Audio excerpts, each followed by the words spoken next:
ഹരേ കൃഷ്ണ. എല്ലാവർക്കും പ്രണാമം. ശ്രീ രാധാ ഗോവിന്ദ ഇസ്കോൺ മംഗളൂരിന്റെ 18 ദിവസത്തെ അധ്യായത്തിലേക്ക് എല്ലാവർക്കും സ്വാഗതം. ഓം അജ്ഞാനതിമിരാന്തസ്യ ജ്ഞാനാഞ്ജനാശലാകയാ ചക്ഷുരുന്മിലിതമേന തസ്മൈ ശ്രീ ഗുരവേ നമഃ. ശ്രീ ചൈതന്യ മനോഭീഷ്ടം സ്ഥാപിതമേന ഭൂതലേ സ്വയം രൂപ കഥാ മഹ്യം ദദാതി സ്വപദാന്തികം വന്ദേഹം ശ്രീഗുരോ ശ്രീയുക്തപദകമലം ശ്രീഗുരുൻ വൈഷ്ണവാംശ ശ്രീരൂപം സാഗ്രജാതം സഗണ രഘുനാഥാന്വിതം തം സജീവം സാദ്വൈതം സാവധൂതം പരിജനസഹിതം കൃഷ്ണ ചൈതന്യദേവം ശ്രീരാധാകൃഷ്ണപാദാൻ സഗണ ലളിതാ ശ്രീ വിശാഖാന്വിതാംശ ഹേ കൃഷ്ണ കരുണാ സിന്ധു दीनबंधो जगत्पते गोपेश गोपिका कांता राधा कांता नमोस्तुते तप्त कांचन गौरांगी राधे वृंदावनेश्वरी वृषभानुसुते देवी प्रणमामि हरिप्रिये वाञ्छाकल्पतरुभ्यश्च कृपा सिन्धुभ्य एव च पतितानां पावनेभ्यो वैष्णवेभ्यो नमो नमः. अनंतकोटि वैष्णववृंद की जय. नमो विष्णुपादाय कृष्णपृष्ठाय भूतले श्रीमते भक्तिवेदांत स्वामिनिति नामिने नमस्ते सरस्वते देवी गौरवाणी प्रचारिणे निर्विशेष शून्यवादी पाश्चात्य देशतारिणे. जय श्री कृष्ण चैतन्य प्रभु नित्यानंद श्री अद्वैत गदाधरा श्रीवासादि गौर भक्तवृंद. हरे कृष्ण कृष्ण कृष्ण हरे हरे ഹരേ രാമ രാമ രാമ ഹരേ ഹരേ. എല്ലാവർക്കും ഒരിക്കൽ കൂടി സ്വാഗതം. ഇന്നത്തെ അധ്യായം 6-ാമത്തെ, അതായത് ധ്യാനയോഗമാണ്. അപ്പൊ നമുക്ക് ഇന്നലെ എന്താണ് നമ്മൾ നോക്കിയതെന്ന് നമുക്ക് ജസ്റ്റ് ഒന്ന് നോക്കാം. ഇന്നലത്തെ 5-ാമത്തെ അധ്യായം നമ്മൾ എന്താ പഠിച്ചേ? കൃഷ്ണാവബോധത്തിൽ കർമ്മം എങ്ങനെ ചെയ്യണം എന്നുള്ളതാണ് നമ്മൾ ഇന്നലെ നോക്കിയത്. അപ്പൊ എങ്ങനെയാണ് നമ്മൾ കർമ്മം ചെയ്യേണ്ടത്? കർമ്മം ത്യാഗം ചെയ്യേണ്ട, നമുക്ക് കർമ്മം ചെയ്യണം. അതായത് കൃഷ്ണാവബോധത്തിൽ ചെയ്യണമെന്നാണ് ഏറ്റവും ശ്രേഷ്ഠമെന്ന് ഭഗവാൻ കൃഷ്ണൻ അർജുനനോട് പറഞ്ഞു കൊടുത്തു. എങ്ങനെ നമ്മൾ കർമ്മം ചെയ്യണം? കർമ്മം ചെയ്യുമ്പോൾ നമ്മൾ എന്താണ്, ഒരു ഭക്തൻ എന്താണ്, താമരയിലെ വെള്ളം എന്ന പോലെ കർമ്മബന്ധനങ്ങൾ, കർമ്മത്തിന്റെ ഫലങ്ങളൊന്നും ഭഗവാൻ എന്താ പറയാ, നമ്മുടെ ഭക്തന് അത് പറ്റുന്നില്ല. ഭക്തന്റെ ശരീരത്തിലേക്ക് അത് നമുക്ക് ഒന്നും ആ കർമ്മ ഫലങ്ങളൊന്നും നമുക്ക് ഉണ്ടാവുന്നില്ല എന്നുള്ളതാണ് താമര ഇലയിലെ വെള്ളം പോലെ എന്ന് ഭഗവാൻ ഉപമ തന്നത്. പിന്നെ നമ്മൾ എന്ത് പഠിച്ചു? പിന്നെ എല്ലാ കർമ്മങ്ങളും നമ്മൾ എങ്ങനെയാണ് ചെയ്യേണ്ടത്? ഭഗവാന് സമർപ്പിച്ചുകൊണ്ട്, ബുദ്ധിയും മനസ്സും ഈ വിശ്വാസവും ആശ്രയവും എല്ലാം ഭഗവാനിൽ അർപ്പിച്ചുകൊണ്ടാണ് നമ്മൾ കർമ്മം ചെയ്യേണ്ടത് എന്ന് പറഞ്ഞു.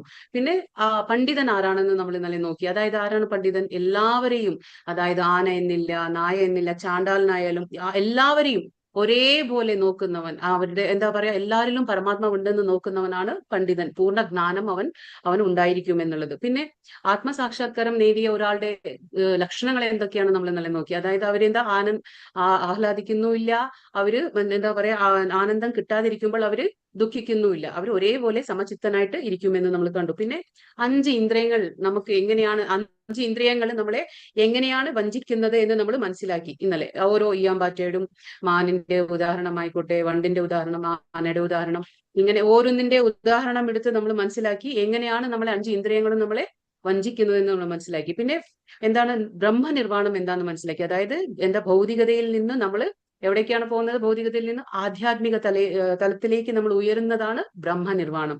പിന്നെ ശാന്തി മന്ത്രം, ഭഗവത്ഗീതയിലെ ശാന്തി മന്ത്രം ഏതാണ്? 5:29. അതായത് ഭഗവാൻ പറയുന്നുണ്ട്, ഭോക്താറാം യജ്ഞതപസാം സർവലോക മഹേശ്വര സുഹൃതം സർവഭൂതാനം നാത്വാമാം ശാന്തി മൃച്ഛതി. അതായത് ഞാനാണ് സർവ്വലോകത്തിന്റെയും മഹേശ്വരനാണ്, അധിപനാണ്. ആരുടെ?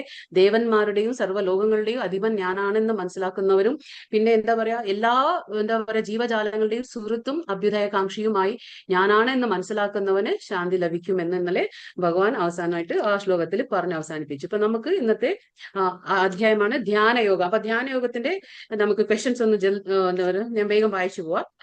അഷ്ടാംഗ യോഗയുടെ 8 പടികൾ ഏതെല്ലാം? ബദ്ധനായ ആത്മാവിന്റെ ഉറ്റ ശത്രുവും മിത്രവും ആരാണ്? ആർക്കെല്ലാം യോഗിയാവാൻ കഴിയില്ല എന്ന് ഭഗവാൻ പറയുന്നത്? സ്ഥിരത ഇല്ലാതെ മനസ്സിനെ എങ്ങനെ കീഴടക്കാം എന്നാണ് ഭഗവാൻ പറയുന്നത്? ശ്ലോകം 6:41 എന്തിനെ കുറിച്ചാണ് പറയുന്നത്? യോഗികളിൽ വെച്ച് ഉത്തമനായ യോഗി ആരാണെന്ന് ഭഗവാന്റെ അഭിപ്രായം.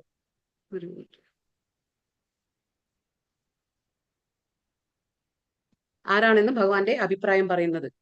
പിന്നെ പഞ്ചതത്വ മഹാമന്ത്രം എന്താണ്? മഹാമന്ത്രം എങ്ങനെയാണ് ചൊല്ലേണ്ടത്? മഹാമന്ത്രം ചൊല്ലുമ്പോൾ എന്തൊക്കെ ചെയ്യരുത്? നാമജപത്തിന്റെ ഗുണങ്ങൾ എന്തെല്ലാം? ഇതൊക്കെയാണ് നമുക്കിപ്പോ ഒന്ന് നോക്കാം, ലാസ്റ്റ് നോക്കാം.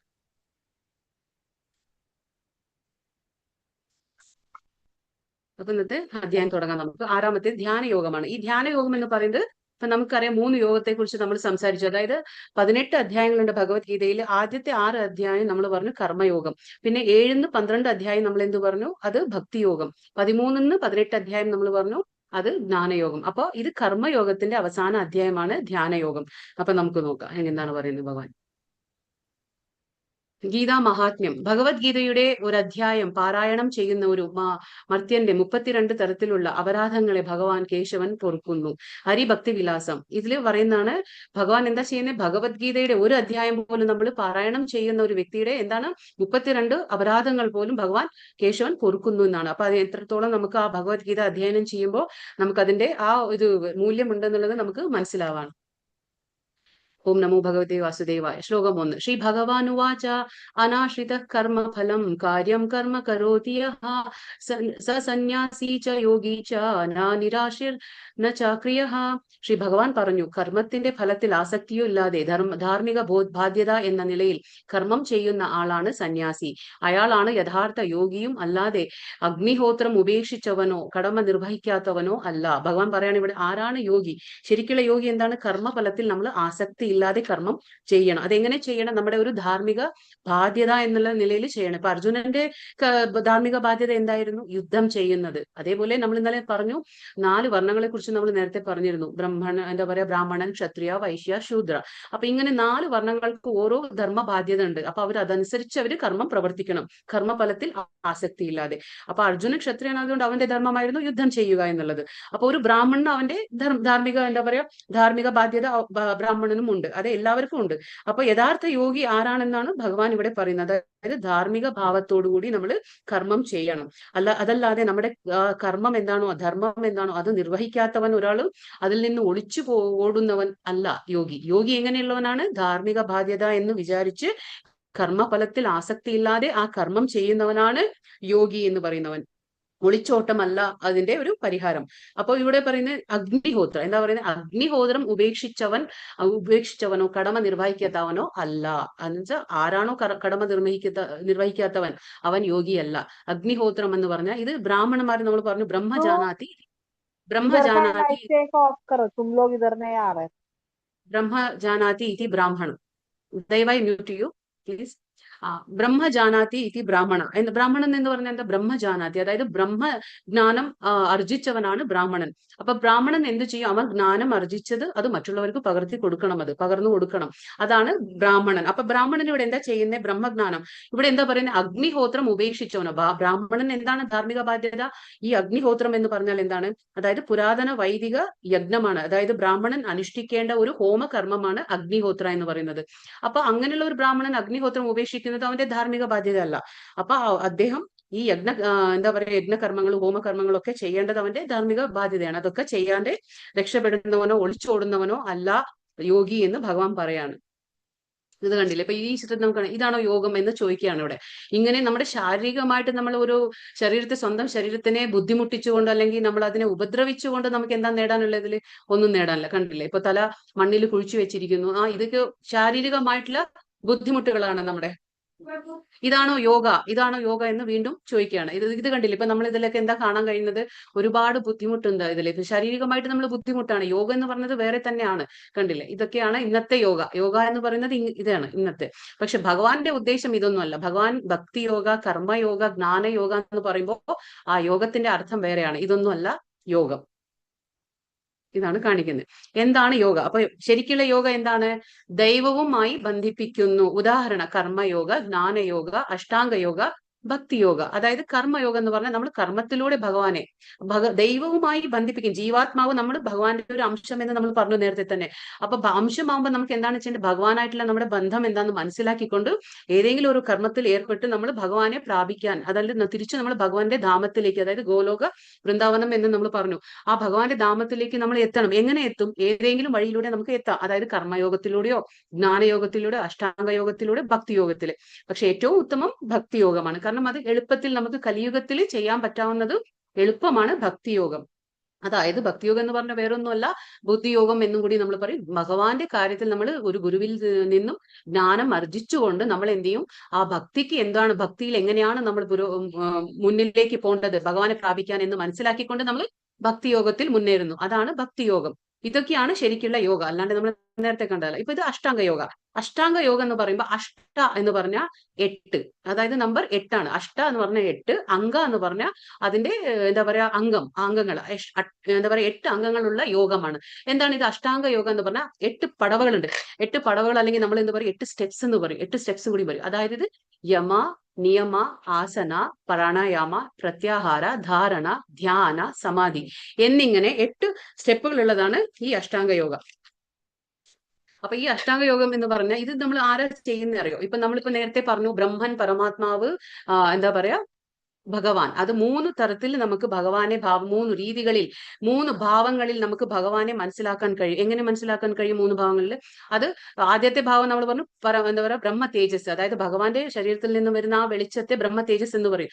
ആ ബ്രഹ്മ തേജസ്സിനെ മനസ്സിലാക്കുന്നവനാണ് ആര്? ജ്ഞാനി. അതായത് ജ്ഞാന യോഗത്തിലൂടെയാണ് അവർ ഭഗവാനെ മനസ്സിലാക്കുന്നത്. പക്ഷെ അത് നമ്മൾ പറഞ്ഞു അത് ശാശ്വതമായ മുക്തി നൽകില്ല. അത് അവിടെ നമ്മൾ അവരെന്താ പറയാ ഭഗവാന്റെ അവ്യക്ത രൂപത്തെ ആരായിച്ചുകൊണ്ട് പോകും. പക്ഷെ പിന്നെ നമ്മൾ പറഞ്ഞു യോഗി, അതായത് ധ്യാന യോഗത്തിലൂടെ, അതായത് അവര് ധ്യാനം കൊണ്ട്, അതായത് തപസ്സിരുന്ന് ഭഗവാന്റെ പരമാത്മാ രൂപത്തിന് മനസ്സിന്റെ ഉള്ളിലുള്ള പരമാത്മാ രൂപത്തെ അവർ ധ്യാനിച്ചുകൊണ്ടാണ് അവർ ചെയ്യുന്നതാണ് ഈ അഷ്ടാംഗ യോഗ. അതായത് ധ്യാനത്തിലൂടെ ഭഗവാനെ ധ്യാനത്തിലൂടെ പ്രാപിക്കുകയാണ് അവർ ചെയ്യുന്നത്. അതിൽ 8 പടവകളുണ്ട്. അത് നമുക്ക് ഒറ്റയടിക്ക് കിട്ടുന്ന ഒന്നല്ല. അത് മെല്ലെ മെല്ലെ യമ, നിയമ, ആസന, പ്രാണായാമ, പ്രത്യാഹാര, ധാരണ, ധ്യാന, സമാധി, ഇങ്ങനെയാണ് ഭഗവാനെ പ്രാപിക്കാൻ പറ്റുക. അപ്പൊ അത്രയും ബുദ്ധിമുട്ടുണ്ട് ഇത് അതേ ഇതിൽ പോണം നമുക്ക് ഇങ്ങനെ. അതിപ്പോ നമുക്ക് നോക്കാം. യമ എന്ന് പറഞ്ഞാൽ എന്താണ്? അനുസരിക്കേണ്ട ചില നിയമങ്ങളാണ്. യമ എന്ന് പറഞ്ഞാൽ നമ്മൾ ഇംഗ്ലീഷിൽ പറയും എത്തിക്കൽ റിസ്ട്രെയിൻസ് എന്ന് പറയും. അപ്പൊ നമുക്ക് എന്തൊക്കെ ചില നിയമങ്ങളൊക്കെ ഉണ്ടാവും. ആ നിയമങ്ങളെ നമ്മൾ അനുസരിക്കണം. അതായത് അഹിംസ, സത്യമായിട്ട് ജീവിക്കുക, സത്യം മാത്രം പറയുന്നത്, അഹിംസ വെച്ചാൽ ഒരാളെ ഹിംസിക്കാതിരിക്കുക, മാനസികമായിട്ടും ശാരീരികമായിട്ടും ആരെയും ഹിംസിക്കാതിരിക്കുക, പിന്നെ നമ്മൾ മോഷ്ടിക്കാതിരിക്കുക, അത് അങ്ങനെയുള്ള, പിന്നെ ബ്രഹ്മചര്യം പാലിക്കുക, പിന്നെ എന്താ പറയാ ആ ഉടമസ്ഥ അവകാശ ബോധം ഇല്ലാതെ ജീവിക്കുക, ഇങ്ങനെയൊക്കെയുള്ള ചില നിയമങ്ങളെ പാലിക്കേണ്ടതാണ് യമ. പിന്നെ നിയമ എന്ന് പറഞ്ഞാൽ എന്താണ്? നിയമ എന്ന് പറഞ്ഞാൽ സ്വയം എന്താ പറയാ നമ്മൾ പാലിക്കേണ്ടതായ പരിശീലിക്കേണ്ടതായ ശീലങ്ങളുണ്ട് ചിലതൊക്കെ. അതെന്താ? സെൽഫ് ഡിസിപ്ലിൻ എന്ന് നമ്മൾ പറയും. അതായത് നമ്മുടെ എന്താ പറയാ അച്ചടക്കം, നമ്മുടെ ആ സ്വയം ഒരു അച്ചടക്കം കൊണ്ടുവരിക ജീവിതത്തിൽ. അതായത് കാലത്ത് എണീക്കുക, നമ്മൾ എഴുന്നേറ്റ് ഉടനെ നമ്മൾ എന്ത് ചെയ്യും? നമ്മുടെ കർമ്മങ്ങളൊക്കെ ചെയ്ത് നമ്മൾ ദേഹശുദ്ധിയൊക്കെ വരുത്തി നമ്മൾ എന്ത് ചെയ്യും? തപസ് ചെയ്യാം. തപസ് എന്ന് പറയാം കലിയുഗത്തിലെ തപസ് എന്താണ്? കലിയുഗത്തിൽ നമ്മൾ ആ മാതിരി എന്താ പറയാ വർഷങ്ങളോളം ഇരിക്കുന്ന തപസ്സല്ല.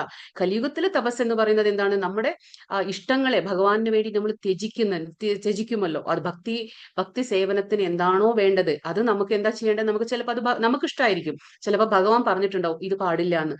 അപ്പൊ നമ്മൾ ഭഗവാന്റെ ഇഷ്ടം എന്താണോ അതിനനുസരിച്ച് നമ്മൾ നീങ്ങിക്കൊണ്ട് തപസ് ചെയ്യുക. അതായത് തപസ് എന്ന് പറഞ്ഞ ഇപ്പൊ കലിയുഗത്തിൽ എന്താ നമുക്ക് ചെയ്യാൻ പറ്റാവുന്നത്? ഭഗവാൻ എന്താണോ ആഗ്രഹിക്കുന്നത് അതുപോലെ നമ്മൾ ജീവിക്കുമ്പോൾ അത് തപശ്ശരിയായി. പിന്നെ ഏകാദശി എന്നുള്ള ഉപവാസങ്ങൾ അനുഷ്ഠിക്കുക ഭഗവാന് വേണ്ടി. കാരണം ഏകാദശി എന്ന് പറയുമ്പോൾ അത് മാധവ തിഥിയായി, അത് ഭഗവാന്റെ ഏറ്റവും പ്രിയപ്പെട്ട ദിവസമാണ് ഏകാദശി. അപ്പൊ നമ്മൾ ഏകാദശി ചെയ്യുമ്പോൾ അത് ഭഗവാൻ പറഞ്ഞ രീതിയിൽ നമ്മൾ ഏകാദശി ചെയ്യുമ്പോൾ എന്താണ്? അതൊരു തപശ്ശരിയായി.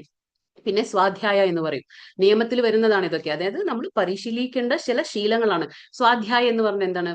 ഭഗവത്ഗീത വായിക്കുക, പിന്നെ ശാസ്ത്രങ്ങൾ, അതായത് രാമായണം എന്താ പറയാ നമ്മുടെ ശ്രീമദ് ഭാഗവതം വായിക്കുക, ഭഗവത്ഗീത വായിക്കുക, ഇതൊക്കെ സ്വാധ്യായം എന്ന് പറയും. നമ്മൾ സ്വയം ഇരുന്ന് വായിക്കുക, ഗുരുവിൽ നിന്ന് നമ്മൾ കേട്ട നോളജ്, അതായത് നമ്മൾ കേട്ട അറിവിനെ നമ്മൾ പ്രാക്ടിക്കലായി അത് അപ്ലൈ ചെയ്യുക ജീവിതത്തിലേക്ക്.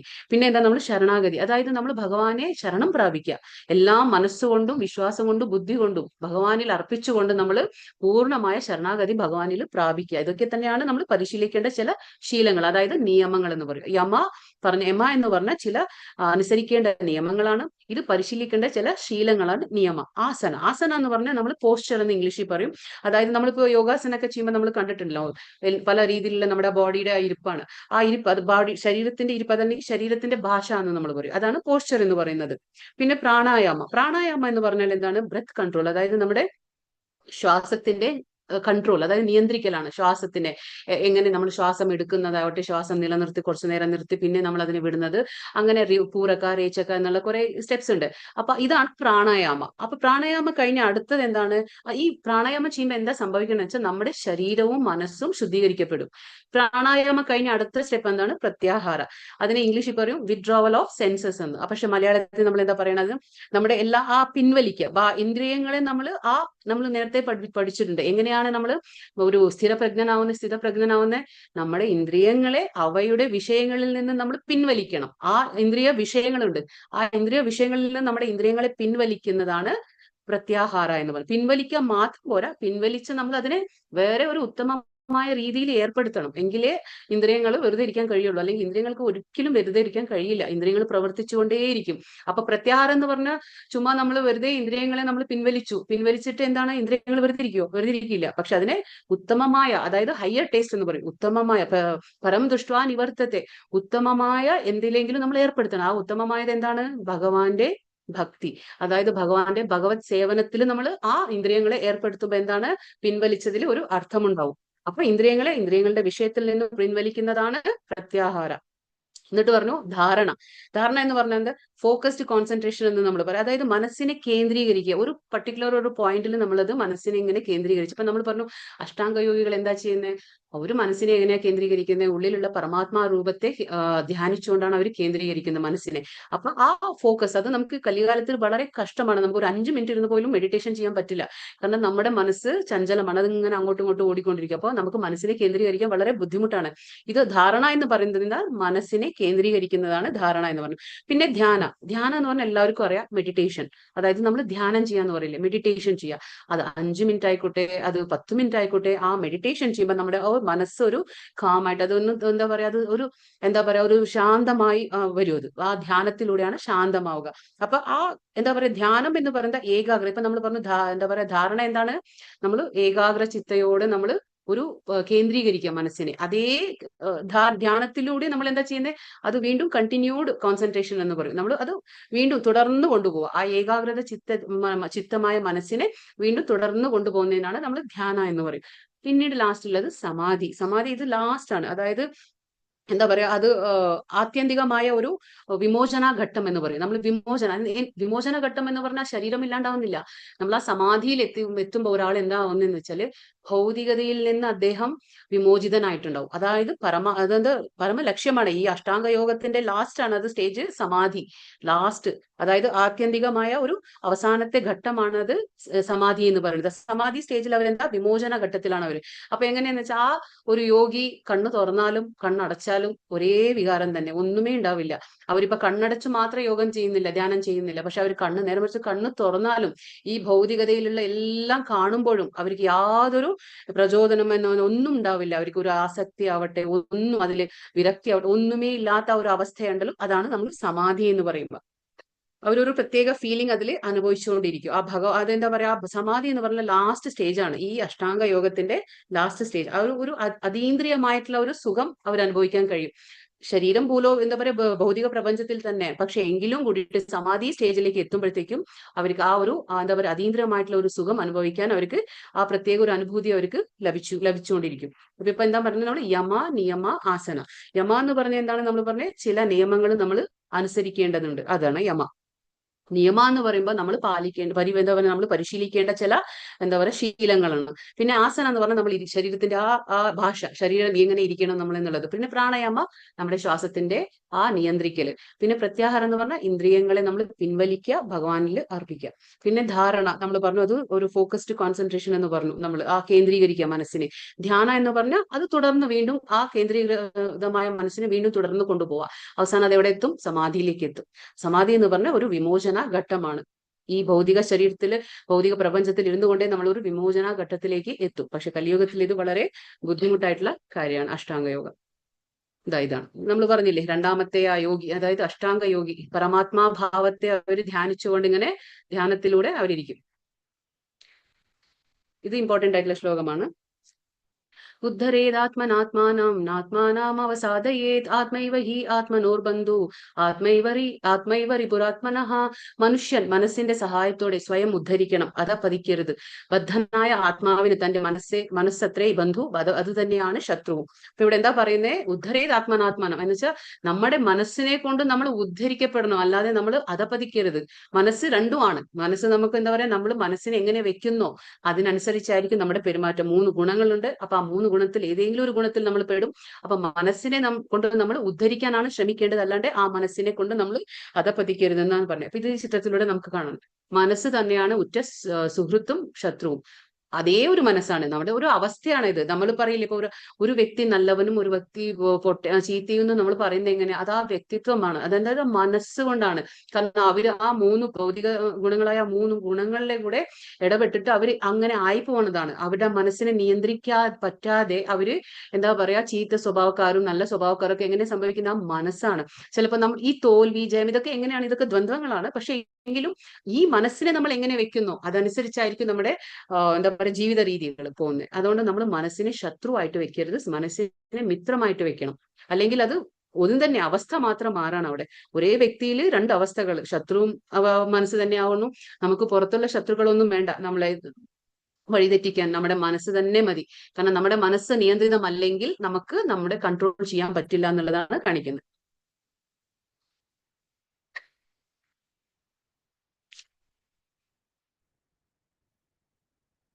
बन्धुरात्मात्मनस्तस्य येनात्मवै आत्मनाजितः अनात्मनस्तस्य शत्रुत्वे വർത്താത്മനൈവ ശത്രുവത്. മനസ്സിനെ ജയിച്ചവൻ മനസ്സ് തന്നെയാണ് ഉറ്റ സുഹൃത്ത്. അതിന് കഴിയാത്തവനാകട്ടെ മനസ്സ് പരമശത്രുവായിരിക്കും. ഇപ്പൊ നമ്മൾ നേരത്തെ പറഞ്ഞതുപോലെ തന്നെ ആരാണോ ആർക്കാണോ മനസ്സിനെ ജയിക്കാൻ കഴിയുന്നത് അവർക്ക് മനസ്സ് എന്തായി മാറും, ഉറ്റ സുഹൃത്തായി മാറും.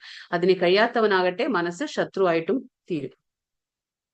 അതുകൊണ്ടാണ് നമ്മൾ പറയാം പുറമേ ശത്രുക്കൾ എത്ര ഉണ്ടായാലും നമുക്ക് കുഴപ്പമൊന്നുമില്ല. പക്ഷേ നമ്മുടെ ആന്തരികമായിട്ടുള്ള ഉള്ളിലുള്ള ആ മനസ്സ് തന്നെ നമുക്ക് ശത്രുവായി എന്താ പറയുക ശത്രുവായി തീരുമ്പോൾ ഭയങ്കര ബുദ്ധിമുട്ട്. കാരണം നമ്മുടെ മനസ്സിന്റെ ഉള്ളിൽ നമുക്ക് എന്തുണ്ട്, നമുക്ക് അരിഷഡ് വർഗ്ഗങ്ങൾ എന്നുണ്ട്. കാമ, ക്രോധ, ലോഭ, മോഹ, മത, മാത്സര്യ എന്ന് പറയുന്ന അരിഷഡ് വർഗ്ഗങ്ങളുണ്ട്.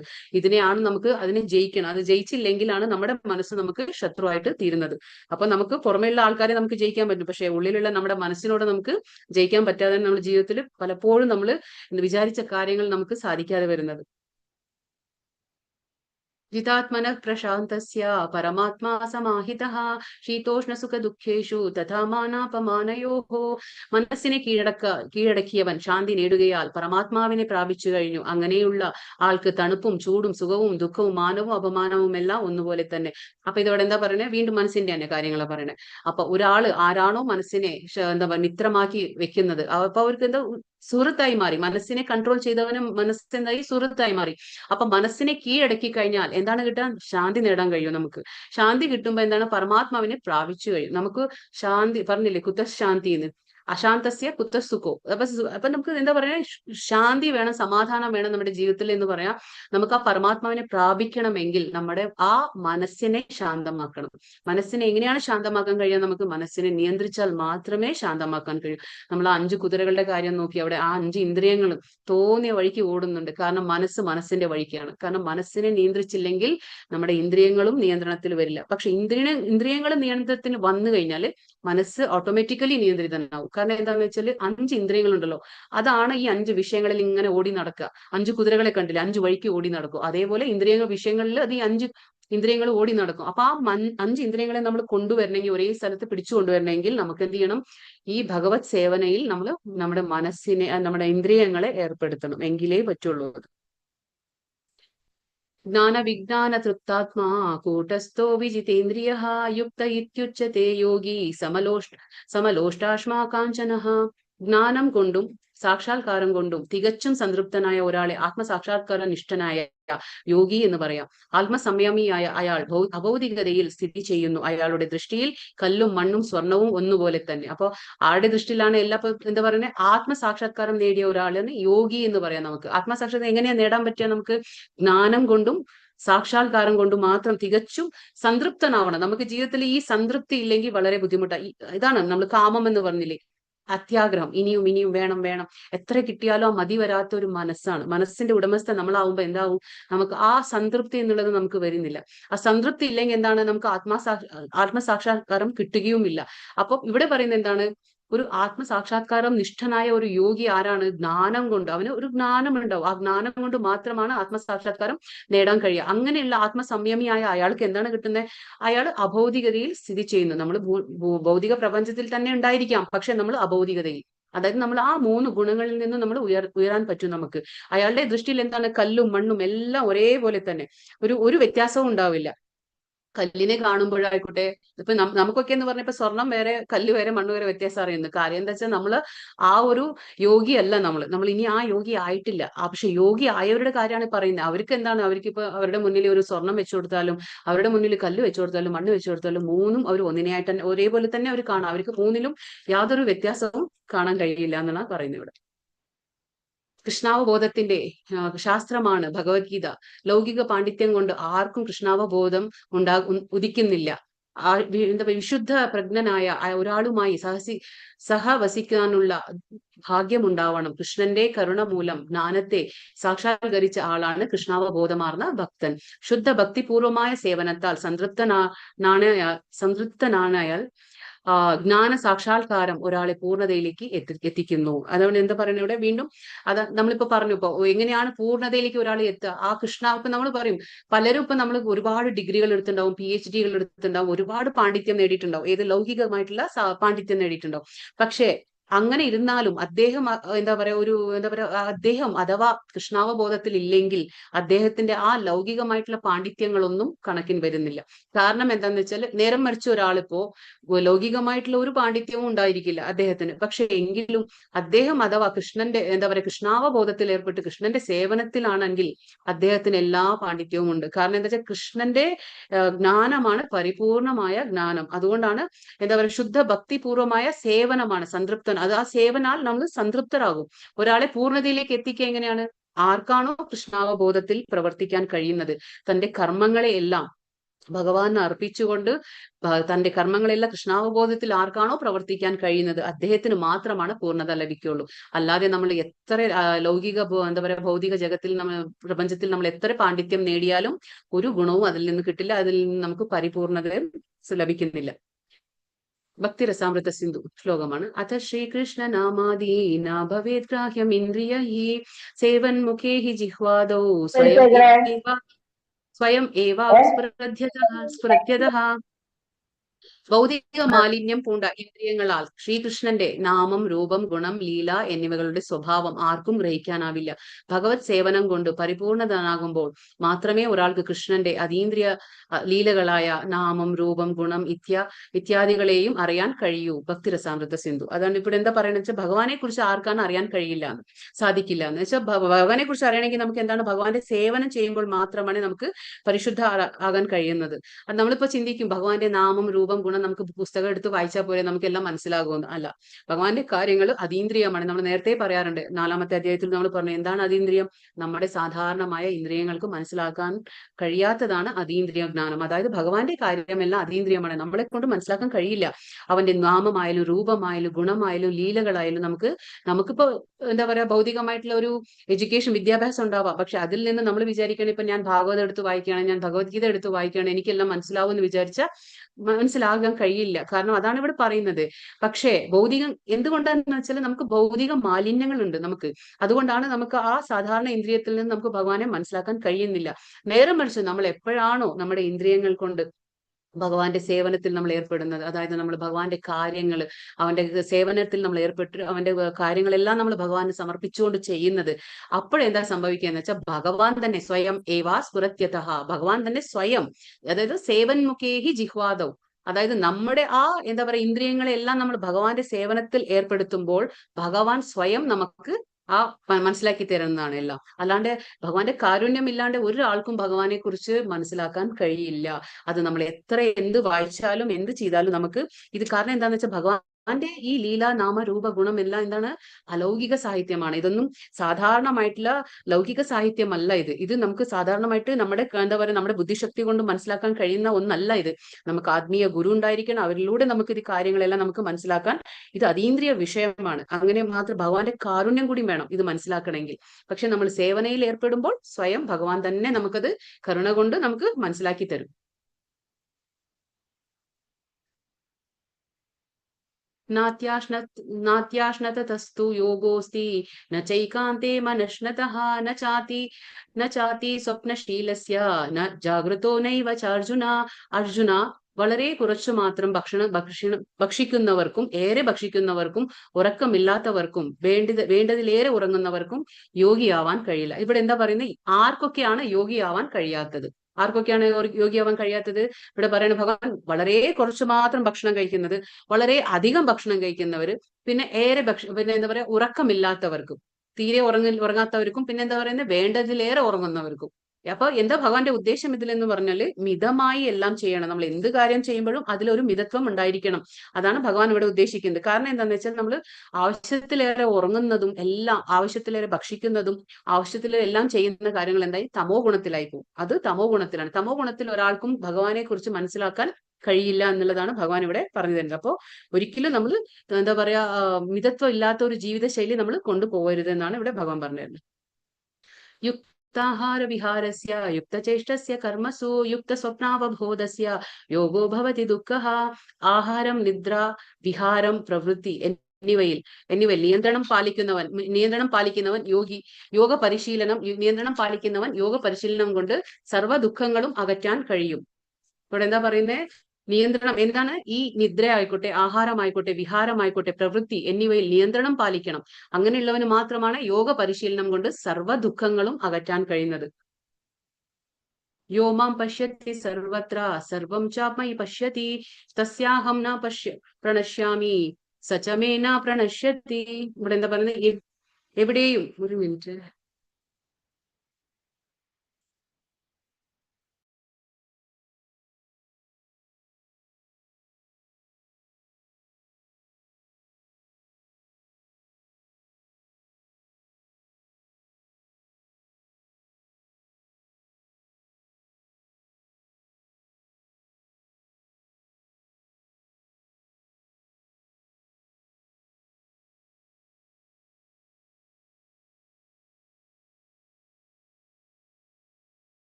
മാതാജി കേൾക്കുന്നില്ല.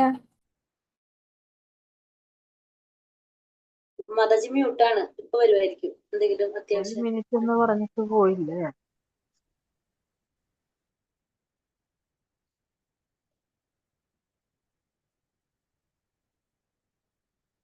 ഹരേ കൃഷ്ണ കൃഷ്ണ കൃഷ്ണ ഹരേ ഹരേ, ഹരേ രാമ രാമ രാമ ഹരേ ഹരേ, ഹരേ കൃഷ്ണ കൃഷ്ണ കൃഷ്ണ ഹരേ ഹരേ, ഹരേ രാമ രാമ രാമ ഹരേ ഹരേ, ഹരേ കൃഷ്ണ കൃഷ്ണ കൃഷ്ണ ഹരേ ഹരേ, ഹരേ രാമ രാമ രാമ ഹരേ ഹരേ, ഹരേ കൃഷ്ണ കൃഷ്ണ കൃഷ്ണ ഹരേ ഹരേ, ഹരേ രാമ രാമ രാമ ഹരേ ഹരേ, ഹരേ കൃഷ്ണ കൃഷ്ണ കൃഷ്ണ ഹരേ ഹരേ, ഹരേ രാമ രാമ രാമ ഹരേ ഹരേ. ഹരേ കൃഷ്ണ.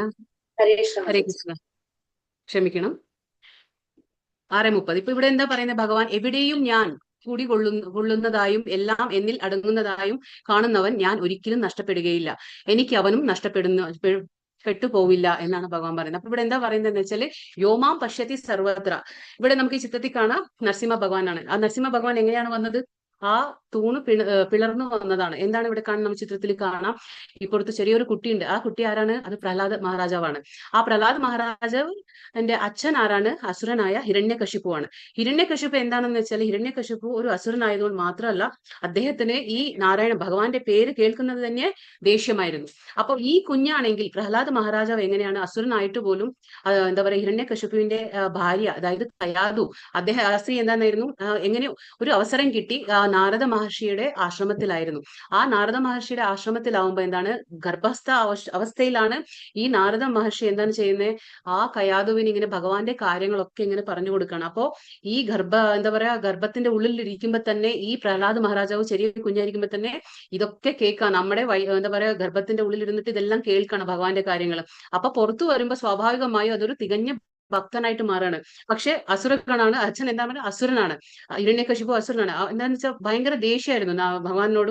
വളരെയധികം ദേഷ്യം. കാരണം എന്താന്ന് വെച്ചാല് ഹിരണ്യകശിപുവിന്റെ ഏട്ടനായ ഹിരണ്യാക്ഷനെ വരാഹ രൂപത്തിൽ വന്ന് ഭഗവാൻ വധിച്ചിരുന്നു. അപ്പൊ ആ ഒരു ദേഷ്യം കൂടി ഹിരണ്യകശിപുവിന് ഉണ്ടായിരുന്നു. അപ്പൊ എന്റെ ഏട്ടനെ കൊന്നതാണ്, അതുകൊണ്ട് ഭയങ്കരമായിട്ട് ഒരു പകയുണ്ടായിരുന്നു. അപ്പൊ ഭഗവാന്റെ പേര് കേൾക്കുന്നത് പോലും ഇഷ്ടമല്ല. പക്ഷെ ഈ പ്രഹ്ലാദ മഹാരാജാവ് എന്താ ഗർഭാവസ്ഥയിൽ തന്നെ ഭഗവാനെ കുറിച്ച് കേട്ട് എന്തായി പുറത്തു വന്നപ്പോ പൂർണ്ണമായും ഭഗവാന്റെ നാമങ്ങൾ ഉച്ചരിക്കുക, ഭഗവാന്റെ കാര്യങ്ങളിൽ തന്നെ ആസക്തി. അങ്ങനെ വരുമ്പോ ഹിരണ്യകശിപുവിന് ഒട്ടും ഇഷ്ടമാവുന്നില്ല പ്രഹ്ലാദ് മഹാരാജാവിന്റെ ഈ പെരുമാറ്റം. സ്കൂളിലേക്ക് പറഞ്ഞയച്ചു, ഗുരുകുലത്തിലേക്ക് പറഞ്ഞയച്ചു. അവിടെ പറഞ്ഞയക്കുമ്പോഴും ഈ കുട്ടി എന്താ പഠിക്കുന്നത്? അപ്പൊ ഹിരണ്യകശിപു പറഞ്ഞു കൊടുക്കാണ്, എന്താ പറയാ, ഈ ലോകങ്ങൾക്ക് എല്ലാ 3 ലോകങ്ങൾക്കും ഞാനാണ് ഭഗവാൻ എന്ന് ഹിരണ്യകശിപു പറഞ്ഞു കൊടുക്കാണ്. പക്ഷെ ആ കുഞ്ഞ് സമ്മതിക്കുന്നില്ല.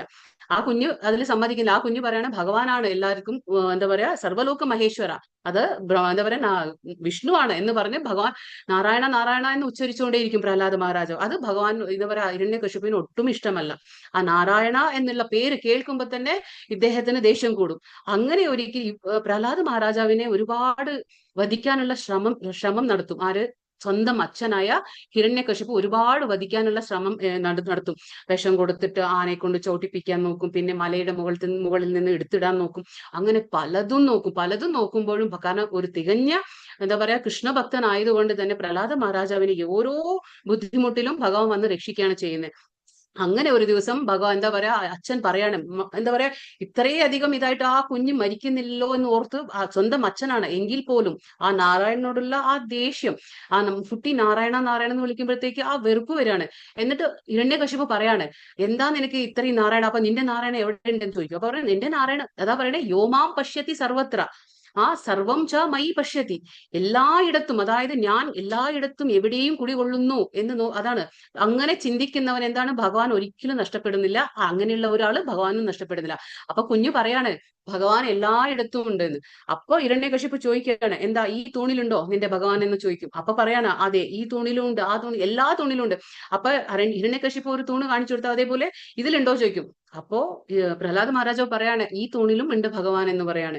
അപ്പൊ ആ ഭക്തന്റെ വാക്കിനെ ശരി വെക്കാൻ വേണ്ടിയിട്ടാണ് ഭഗവാൻ ആ തൂണ് പിളർന്നു വരികയാണ് അതിന്റെ ഉള്ളിൽ നിന്ന് വന്നിട്ടാണ് ഹിരണ്യകശിപുവിനെ വധിക്കുന്നത്. അതാണ് ഈ ചിത്രം, അതാണ് ഈ ശ്ലോകത്തിന്റെ അർത്ഥം. അതായത് യോമാം പശ്യത്തി സർവത്ര, ആരാണോ എന്നെ എല്ലായിടത്തും കാണാൻ കഴിയുന്നത്, ആർക്കാണോ കാണാൻ കഴിയുന്നത്, അതെ അവർക്ക് ഞാൻ ഒരിക്കലും നഷ്ടപ്പെടുന്നില്ല. എല്ലാം എന്നിൽ അടങ്ങുന്നതും ഭഗവാനിലാണ് എല്ലാം അടങ്ങുന്നതും എന്ന് വിചാരിക്കുന്നവൻ ആരാണോ അവർക്ക് ഒരിക്കലും ഭഗവാനെ നഷ്ടപ്പെടാൻ കഴിയില്ല. അതേപോലെ ഭഗവാൻ പറയാണ് എനിക്ക് അവനും നഷ്ടപ്പെടുന്നില്ല എന്ന് ഭഗവാൻ പറയാണ്. കൃഷ്ണാവബോധം ഉദിച്ച ഒരു വ്യക്തി ഭഗവാനെ എവിടെയും ദർശിക്കുന്നു, എല്ലാം കൃഷ്ണനിൽ അധിവസിക്കുന്നു എന്ന് കാണുന്നു. അങ്ങനെയുള്ള ഒരു വ്യക്തി ഭൗതിക പ്രകൃതിയുടെ ആവിഷ്കാരങ്ങളെ എല്ലാം കൃഷ്ണശക്തിയുടേതാണെന്നും മനസ്സിലാക്കുന്നു. അതിനാൽ അവ ഓരോന്നും കാണുമ്പോഴും അയാൾ കൃഷ്ണനെ കുറിച്ച് ബോധവാനാണ്. നമുക്കറിയാലോ, നമുക്ക് അതാണ് കൃഷ്ണ അവബോധം എന്ന് പറയുന്നത്. നമ്മുടെ അവബോധത്തിൽ കൃഷ്ണൻ ഉണ്ടായിരിക്കണം. നമ്മൾ എന്തിനെ കാണുമ്പോഴും ഏത് കാണുമ്പോഴും നമുക്ക് എന്ത് തോന്നണം, ഇതൊന്നും നമ്മുടെ അല്ല, എല്ലാം ഈശാവാസ്യം, എല്ലാം ഭഗവാന്റെ ആണ്. അപ്പൊ ഓരോ കാണുന്നതിലും ഭഗവാനെ കാണണം. നമുക്ക് എന്താണ് ഭഗവാനെ കാണണം. അപ്പൊ എല്ലാം ഭഗവാന്റെ ശക്തി എന്നുള്ളത് ഭക്തൻ മനസ്സിലാക്കുന്നു. അതിനാൽ അവ ഓരോന്നും കാണുമ്പോഴെന്താണ് കൃഷ്ണനെ കുറിച്ച് ബോധവാനാണ്. കൃഷ്ണനെ കൂടാതെ ഒന്നിനും നിലനിൽപ്പില്ല എന്നുള്ളത് അവന് മനസ്സിലാക്കും. കൃഷ്ണനാണ് എല്ലാറ്റിന്റെയും നാഥൻ. ഇതാണ് കൃഷ്ണാവബോധത്തിന്റെ മൗലിക സിദ്ധാന്തം. അപ്പൊ നമ്മൾ ഇന്നലെ കണ്ടു ഭോക്താറാം യജ്ഞ തപസാം, ശാന്തി മന്ത്രം അതാണ്. അതായത് എല്ലാ സർവ്വ ദേവന്മാരുടെയും ലോകങ്ങളുടെയും അധിപനുമാണ്, ഭോക്താവാണ്. എല്ലാം നമ്മൾ മനസ്സിലാക്കുമ്പോഴെന്താണ് നിയന്ത്രമാണ് ഭഗവാൻ. അങ്ങനെ എല്ലാം നമ്മൾ മനസ്സിലാക്കുമ്പോൾ ഓരോന്നും കാണുമ്പോൾ നമുക്ക് ആ അവബോധത്തിൽ ഉണ്ടാവും ഭഗവാനാണ് എല്ലാം, കാണുന്നതെല്ലാം ഭഗവാനാണ്. ഭഗവാന്റെ ശക്തി എല്ലായിടത്തും ഉണ്ട്, എന്തിലും ഉണ്ട്. അതുകൊണ്ടാണ് ഇത് ബ്രഹ്മസംഹിതയിലെ ഒരു ശ്ലോകമാണ്. प्रेमाञ्जन चुरित भक्ति विलोचनेन सन्तैः सदैव हृदयेषु विलोकयन्ति यं श्याम सुन्दरमचिन्त्य गुणस्वरूपं गोविन्दमादिपुरुषं तमहं भजामि. ഭക്തന്റെ പ്രേമാഞ്ജനം എഴുതിയ കണ്ണുകൾക്ക് എപ്പോഴും ദൃശ്യനായിട്ടുള്ള ആദിപുരുഷനായ ഗോവിന്ദനെ ഞാൻ ഭജിക്കുന്നു. ഭക്ത ഹൃദയത്തിൽ അത്രേ തന്റെ ശാശ്വതമായ ശ്യാമസുന്ദര രൂപത്തിൽ അവിടുന്ന് വാഴുന്നത്. ഇവിടെ എന്താ പറയുന്നത് ഭഗവാൻ, ഇത് ബ്രഹ്മസംഹിത എന്ന് പറയും. അതായത് ബ്രഹ്മദേവൻ രചിച്ച ബ്രഹ്മസംഹിതയാണ്. അത് ഭഗവാനെ ദർശിച്ചുകൊണ്ട് ബ്രഹ്മാവ് എഴുതുന്ന കാര്യങ്ങളാണ് ഓരോന്ന്. എങ്ങനെയുള്ളവർക്കാണ് ഈ ഭഗവാനെ ദർശിക്കാൻ കഴിയുന്നത് എന്ന് പറയുന്നതാണ് ഇതില്. അതായത് സാധാരണ നമ്മൾ എങ്ങനെ കണ്ണെഴുതാം, നമ്മൾ കൺമഷി എടുത്ത് നമ്മുടെ കണ്ണെഴുതും. പക്ഷേ ഭഗവാനെ ദർശിക്കണമെങ്കിൽ നമുക്ക് സാധാരണ ഭൗതികമായിട്ടുള്ള കണ്ണുകൾ കൊണ്ട് നമുക്ക് ഭഗവാനെ ദർശിക്കാൻ കഴിയില്ല. അപ്പൊ അവിടെ പറയാണ് എന്താ, പ്രേമാഞ്ജന ചുരിത ഭക്തി വിലോചനേന. അതായത് നമ്മുടെ കണ്ണുകൾ എങ്ങനെ എഴുതണം, നമ്മൾ പ്രേമാഞ്ജനം, അതായത് പ്രേമം കൊണ്ട് എഴുതിയ കണ്ണുകളാൽ നമ്മൾ ഭഗവാനെ ദർശിക്കാൻ കഴിയും. അങ്ങനെ നമ്മുടെ കണ്ണുകളിൽ പ്രേമം നിറഞ്ഞു കഴിഞ്ഞാൽ ഭഗവാനെ നമുക്ക് ദർശിക്കാൻ കഴിയും. സാധാരണ ചക്ഷുസിൽ നമുക്ക് പറ്റില്ല. നമുക്ക് വിതുരന്റെ കാര്യം എന്താ പറയാ, സഞ്ജയന്റെ കാര്യം അറിയാലോ. അത് വ്യാസന്റെ കർണത്താൽ ദിവ്യ ചക്ഷുസ് കിട്ടി. അതേപോലെ അർജുനനും കിട്ടും. അതെ കാരണം വിശ്വരൂപമൊക്കെ കാണിച്ചു കൊടുക്കുമ്പോൾ. അതേപോലെ നമ്മളിപ്പോ പറയാൻ നമുക്ക് എന്ത് കണ്ണ് വേണം, നമുക്ക് ദിവ്യമായിട്ടുള്ള കണ്ണ് കിട്ടില്ല നമുക്ക്. അപ്പൊ എന്താണ്, നമ്മൾ പ്രേമത്തിന്റെ കണ്ണിലൂടെയാണ് ഭഗവാനെ കാണാൻ കഴിയുന്നത്. അപ്പൊ ആരാണോ, ഏത് ഭക്തനാണോ പ്രേമങ്ങളുടെ നമ്മൾ കണ്ണെഴുതുന്ന പോലെ, അത് നമ്മൾ പ്രേമം കൊണ്ട് പ്രേമത്താൽ നമ്മൾ കണ്ണെഴുതി കഴിഞ്ഞാൽ ആ കണ്ണുകൾക്ക് ഭഗവാനെ ദർശിക്കാൻ കഴിയുമെന്ന് ഇത് പറയുന്നുണ്ട്. പിന്നെ ഇതേപോലെ ഒരു പത്മപുരാണം എന്ന് പറഞ്ഞ ഒരു പുരാണത്തില് നമ്മുടെ കലിയുഗം എന്താ പറയാ വരവായപ്പോൾ നാരദൻ വിഷ്ണുവിനോട് ചോദിക്കുകയാണ്, കലിയുഗം തുടങ്ങാൻ പോവാണ്. അപ്പൊ എങ്ങനെയാണ് ഈ കലിയുഗം, നമുക്കറിയാം ദോഷങ്ങൾ നിറഞ്ഞ ഒരു സമുദ്രമാണ് കലിയുഗം. അപ്പൊ ഈ കലിയുഗത്തിലെ ആൾക്കാർക്ക് എങ്ങനെയാണ് ഭഗവാനെ നിന്നെ ദർശിക്കാൻ കഴിയുന്നത് അവർക്ക് എന്ന് ചോദിക്കുകയാണ്. എങ്ങനെ കലിയുഗത്തിൽ ഇത്രയും പാപം നിറഞ്ഞ, കൽമഷങ്ങൾ നിറഞ്ഞ, ഇത്രയും ദോഷങ്ങൾ നിറഞ്ഞ ഒരു സമുദ്രമാണ് കലിയുഗം, അങ്ങനെയുള്ളവർക്ക് എങ്ങനെയാണ് നിന്നെ കിട്ടുക എന്ന് ചോദിക്കുമ്പോൾ ഭഗവാൻ ഒരു കാര്യം പറയാണ്, നാഹം തിഷ്ഠാമി വൈകുണ്ഠേ യോഗിനാം ഹൃദയേന ച തത്ര തിഷ്ഠാമി നാരദ യത്ര ഗായന്തി മദ്ഭക്താഹ. ഭഗവാൻ പറയാണ്, ഞാൻ എന്താ പറയാ വൈകുണ്ഠത്തിലില്ല, ഞാൻ യോഗി. ഇപ്പൊ നമ്മൾ നേരത്തെ കണ്ടില്ലേ, പരമാത്മാഭാവത്തിൽ ധ്യാനിക്കുന്ന ആ യോഗികളുടെ ഹൃദയത്തിലും ഞാനില്ല. ഞാൻ എവിടെയാണ്? ഭഗവാൻ പറയാണ്, എത്ര ഗായന്തി മദ്ഭക്താഹ, എവിടെയാണോ എന്റെ ഭക്തന്മാർ എന്നെ കുറിച്ച് സംസാരിക്കുന്നത്, എന്നെ കുറിച്ച് കേൾക്കുന്നത്, അവിടെ ഞാൻ ഉണ്ടായിരിക്കും. ഇത് ഭഗവാൻ പറയുന്ന വാക്കുകളാണ്. കലിയുഗത്തിൽ ഭഗവാൻ എവിടെ എങ്ങനെ നമുക്ക് കാണാൻ പറ്റുക? ഭഗവാൻ പറയണേ, ഞാൻ വൈകുണ്ഠത്തിലും ഉണ്ടാവില്ല, ഞാൻ യോഗികളുടെ ഹൃദയത്തിലും ഉണ്ടാവില്ല. പക്ഷെ എവിടെയാണോ എന്റെ ഭക്തന്മാർ എന്നെ കുറിച്ച് ശ്രവണം, കീർത്തനം, നമ്മൾ പറഞ്ഞില്ലേ 9 രീതിയിൽ നമുക്ക് ഭഗവാനെ ഓർക്കാൻ കഴിയും.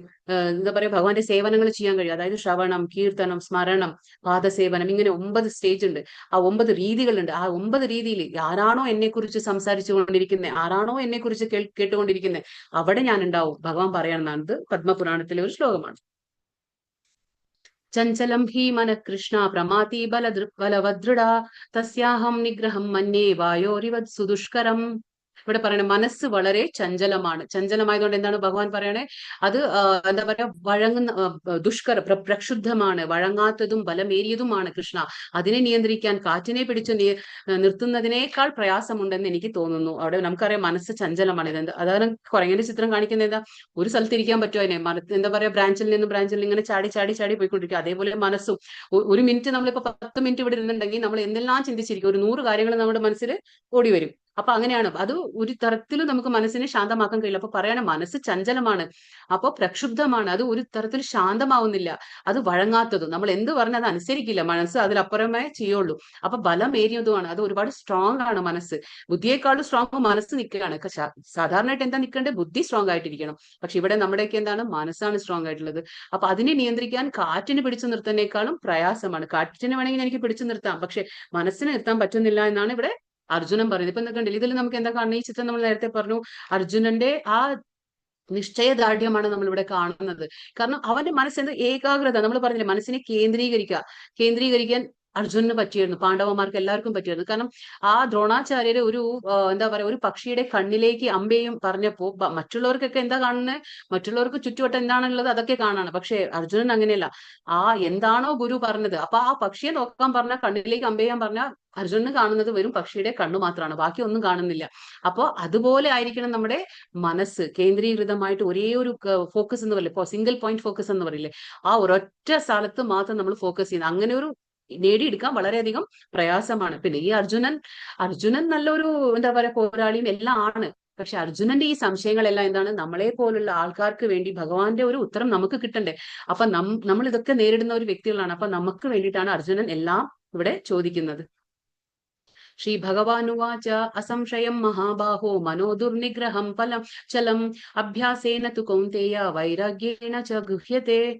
ശ്രീ ഭഗവാൻ പറഞ്ഞു, മഹാബാഹുവായ കുന്തിപുത്ര, അസ്ഥിരമായ മനസ്സിനെ അടക്കുക എന്നത് തീർച്ചയായും ദുഷ്കരമാണ്. എന്നാൽ യുക്തമായ പരിശീലനം കൊണ്ട്, നിസ്സംഗത കൊണ്ട് അത് സാധിക്കുന്നതാണ് എന്ന് ഭഗവാൻ ഇവിടെ പറയാണ്.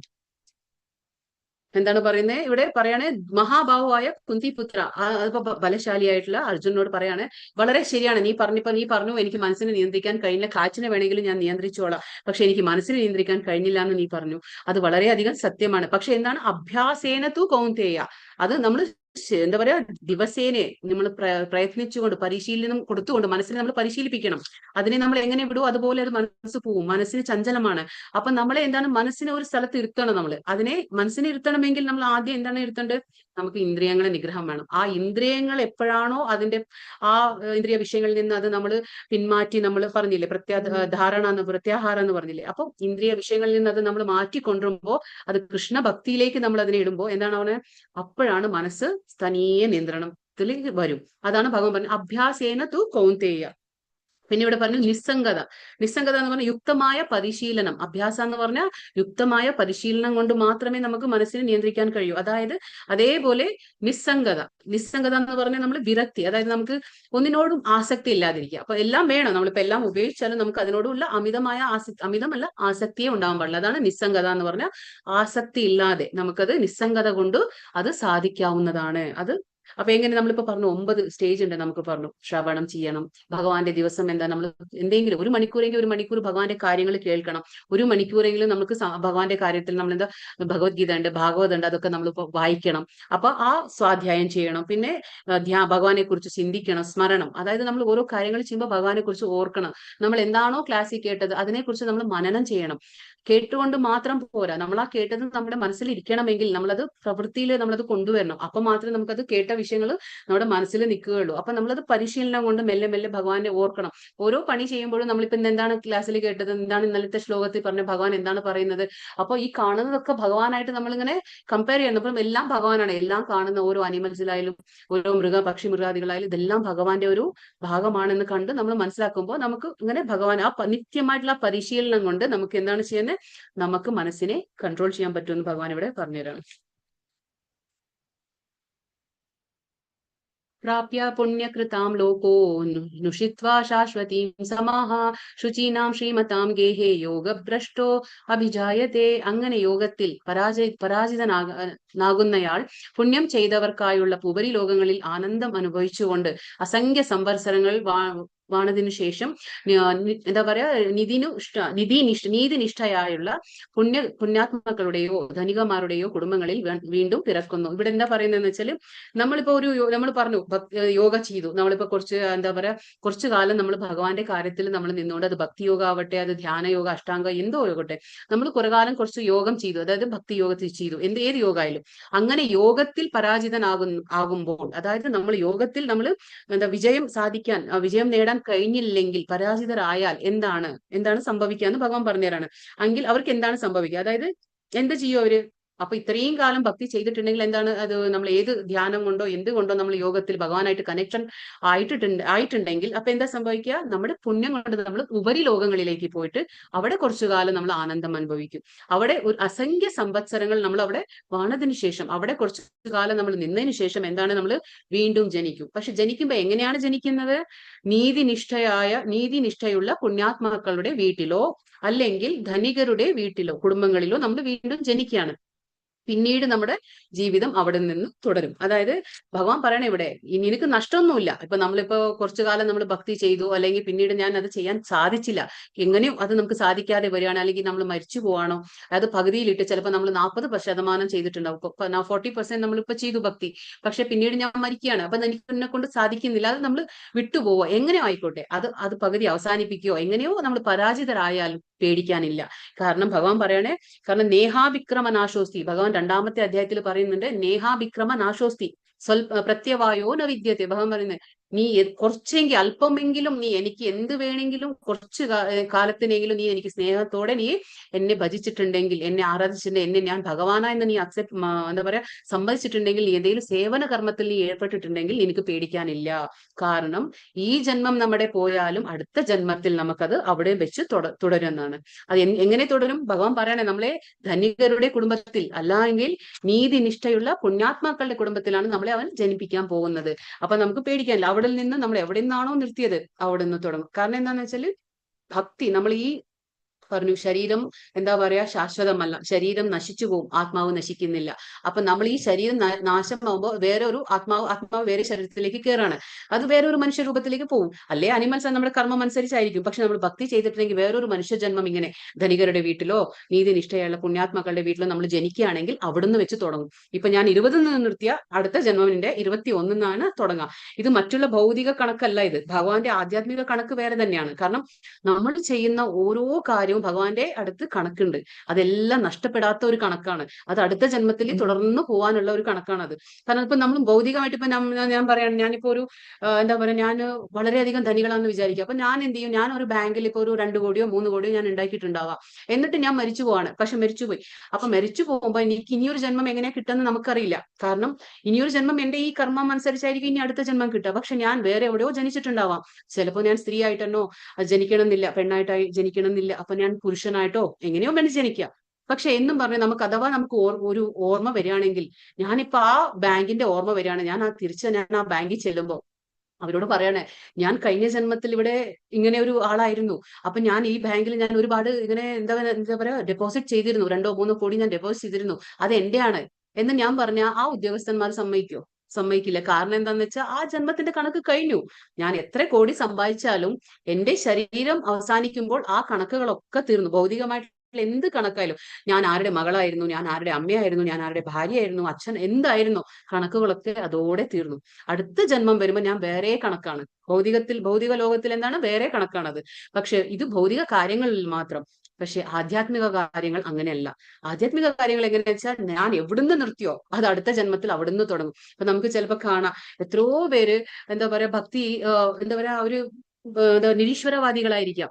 ഭഗവാനെ ഒട്ടും ഇഷ്ടമില്ലാണ്ട് ഭഗവാന്റെ അമ്പലത്തിൽ ഒന്നും ചെയ്യാത്ത ആൾക്കാരുണ്ടാവാം, നമ്മൾ കാണുന്നുണ്ട്. പക്ഷെ സഡൻ ആയിട്ട് അവർക്ക് അവരുടെ ജീവിതത്തിലേക്ക് ഭഗവാൻ വരുന്നുണ്ട്. ആ ഭഗവാൻ വരുമ്പോൾ അവർ സഡൻ ആയിട്ടാണ് ഭക്തിയിലേക്ക് വരുന്നത്. അവർ ചിലപ്പോൾ 40 വയസ്സോ ചിലപ്പോൾ 30 വയസ്സോ 50 വയസ്സിലോ ഒരു ഭക്തിയിലേക്ക് വരും. പക്ഷെ ഭക്തിയിൽ വരുമ്പോൾ തന്നെ അവർ വളരെയധികം മുന്നോട്ട് പോവാണ് ഭക്തിയിൽ. അതെങ്ങനെ സംഭവിക്കും? അത് എന്താന്ന് വെച്ചാൽ ഈ ജന്മത്തിലെ കണക്കല്ല അത്.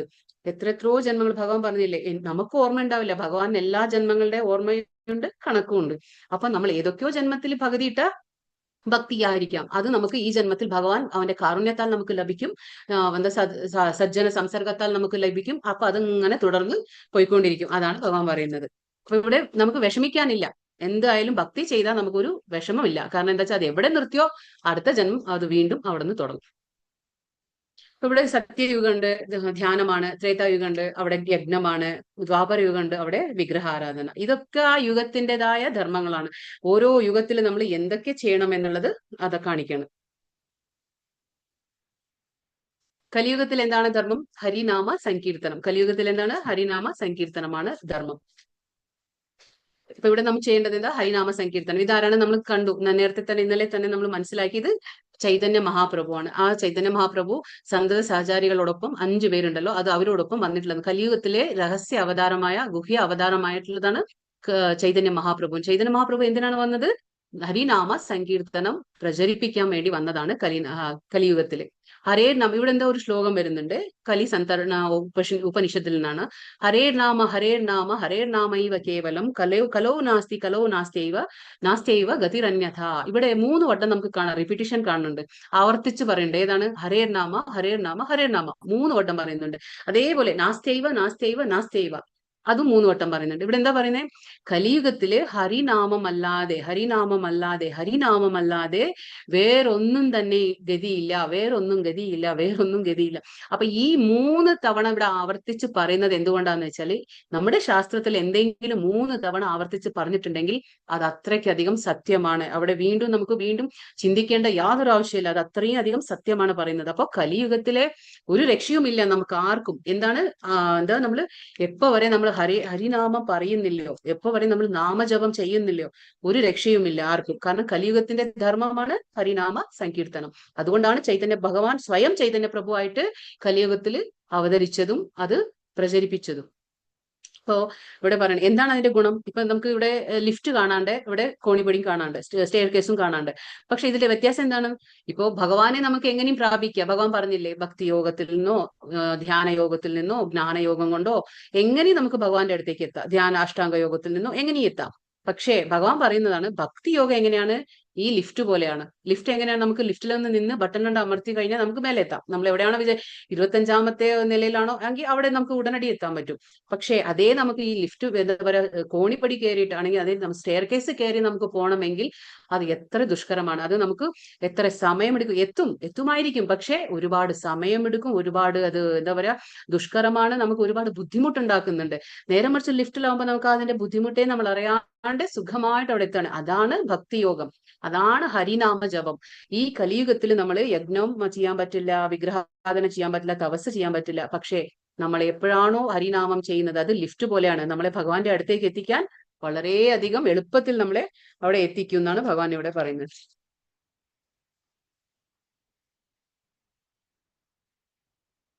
വീണ്ടും ഇത് ചൈതന്യ മഹാപ്രഭുവിനെ കുറിച്ചാണ് പറയുന്നത്. അപ്പൊ കലിയുഗത്തിൽ 500 വർഷങ്ങൾക്ക് മുമ്പ് അവതരിച്ചു, ഹരിനാമ സങ്കീർത്തനം പ്രചരിപ്പിച്ചു. നമുക്കറിയാം ചൈതന്യ പ്രഭു 500 വർഷങ്ങൾക്ക് മുമ്പ് വന്നതിന്റെ ഉദ്ദേശം എന്തായിരുന്നു? അത് രഹസ്യ അവതാരമാണ്. എല്ലാവർക്കും ഒന്നും അറിയില്ല. വളരെ ഭാഗ്യം സുഹൃതം ചെയ്തവർക്ക് മാത്രമേ നമുക്ക് മനസ്സിലാക്കാൻ കഴിയുള്ളൂ. അപ്പൊ നമ്മൾ തന്നെ ഇസ്കോണിലേക്ക് വന്നതിന് ശേഷമാണ് നമ്മൾ ചൈതന്യ മഹാപ്രഭുവിനെ കുറിച്ച് നമ്മളും അറിയുന്നത്. അപ്പൊ അതാണ് പറയുന്നത്. അപ്പൊ അങ്ങനെ ഒരു ഹിഡൻ അവതാരമാണ്, അതായത് രഹസ്യ അവതാരമാണ് ഭഗവാന്റെ. അപ്പൊ ഭഗവാൻ വന്നത് പ്രചരിപ്പിക്കാനാണ്. കാരണം നമ്മൾ ഇത്ര ഭാഗ്യവാന്മാരാണ്. കാരണം എന്താ വെച്ചാൽ ഭഗവാൻ ഒരുപാട് വർഷങ്ങൾക്ക് മുമ്പല്ല, ജസ്റ്റ് 500 വർഷങ്ങൾക്ക് മുമ്പാണ് ഭഗവാൻ അവതരിച്ചിട്ടുള്ളത്. അപ്പൊ നമ്മൾ ഉടനടി നമുക്ക് അതിനെ ആ ഭഗവാനെ കുറിച്ച് മനസ്സിലാക്കാനും കലിയുഗത്തിന്റെ ആ ധർമ്മത്തെ കുറിച്ച് നമ്മൾ അറിയാനും നമുക്ക് ഒരുപാട് ഭാഗ്യമുണ്ട്. സ്ക്രിപ്ചറൽ റെഫറൻസ്, അതായത് ശാസ്ത്രപരമായിട്ടുള്ള നമുക്ക് അതിന്റെ റെഫറൻസ് തരാണ് ഇവിടെ. കലിയുഗത്തിന്റെ കാലഘട്ടത്തിൽ ആളുകൾ ദൈവത്തിന്റെ പരമോന്നത വ്യക്തിത്വത്തിന്റെ വിശുദ്ധ നാമങ്ങൾ ചൊല്ലണം. അപ്പൊ ഇവിടെ പറയുന്നത് എന്താ, ഒരുപാട് നമുക്ക് ശാസ്ത്രപരമായിട്ട് ഇപ്പൊ നമ്മൾ ചോദിക്കട്ടെ എന്താണ് ഇപ്പൊ കലിയുഗത്തിൽ നാമജപം തന്നെ ചെയ്യണം എന്നെന്താ ഉറപ്പ്? അങ്ങനെ നമുക്ക് പലർക്കും പല സംശയം തോന്നാം. പക്ഷെ അതിനുള്ള സ്ക്രിപ്ചറൽ റെഫറൻസ് ആണ് ഇവിടെ തരുന്നത്. ഒരുപാട് ശാസ്ത്രങ്ങൾ പറയുന്നുണ്ട്, ഊന്നി പറയുന്നുണ്ട്.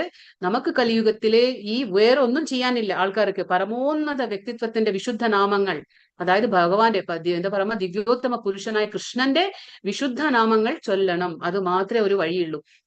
വീണ്ടും അഗെയിൻ പറയുന്നുണ്ട്, വീണ്ടും കലിസന്തരണ ഉപനിഷത്ത് എല്ലാ വേദ സാഹിത്യങ്ങളിലൂടെയും എന്താ പറയാ തിരഞ്ഞതിനു ശേഷം ഹരേ കൃഷ്ണ മന്ത്രോച്ചാരണ തേക്കാൾ ഈ കാലഘട്ടത്തിൽ എന്താ പറയാ മതത്തിന്റെ ഗംഭീരമായ ഒരു രീതി കണ്ടെത്താൻ കഴിഞ്ഞിട്ടില്ല. നമ്മൾ എത്രയെല്ലാം ശാസ്ത്രങ്ങൾ അന്വേഷിച്ചു, എന്തൊക്കെ റെഫറൻസ് എടുത്താലും കൂടിയിട്ട് കലിയുഗത്തില് ഈ ഹരേ കൃഷ്ണ മന്ത്രോച്ചാരണത്തിനേക്കാൾ കൂടുതലായിട്ട് നമുക്കിവിടെ വേറൊന്നും ഗംഭീരമായ ഒരു രീതി കലിയുഗത്തിനുണ്ട് എന്നുള്ളത് കണ്ടെത്താൻ കഴിയില്ല. കാരണം എന്താ വെച്ചാൽ ഓരോ യുഗത്തിന്റെ ധർമ്മം അനുസരിച്ച് കലിയുഗത്തില് ഹരിനാമമാണ് ധർമ്മം. ഇപ്പൊ ഇവിടെ നമ്മൾ നേരത്തെ പറഞ്ഞു, ഞാനിത് മിന്നാമത്തെ ക്ലാസ്സിലും ഞാൻ പറഞ്ഞിരുന്നു. എന്താ പറയുന്നത്, അവിടെ ഒരു ശ്ലോകമാണ് കലേർ ദോഷ. ഇത് ശ്രീമദ് ഭാഗവതത്തിലെ 12ാമത്തെ സ്കന്ധത്തിലെ 3ാമത്തെ അധ്യായത്തിലെ 51ാമത്തെ ശ്ലോകമാണ് പറയുന്നത്. കലേർ ദോഷ നിധേ രാജൻ അസ്തി യേകോ മഹാൻ ഗുണ കീർത്തനായ ദേവ കൃഷ്ണസ്യ പരം എന്താ പറയാ പരം വ്രജേത് എന്ന് പറഞ്ഞ നമ്മൾ കലിയുഗം നമ്മൾ പറഞ്ഞു ദോഷങ്ങളുടെ സമുദ്രമാണ്. എങ്കിലും കലിയുഗത്തിൽ നമുക്ക് ഒന്നേ ഉള്ളൂ. ഏതാണത്? കലിയുഗത്തിൽ ഒരു ഗുണമുണ്ട്. അതായത് ഭഗവാന്റെ നാമം ഉച്ചരിച്ചതുകൊണ്ട് മാത്രം നമുക്ക് ആ ഭൗതിക പ്രശ്നങ്ങളിൽ നിന്ന് നമുക്ക് മുക്തി നേടാൻ കഴിയും, ഭഗവാനെ പ്രാപിക്കാൻ കഴിയും.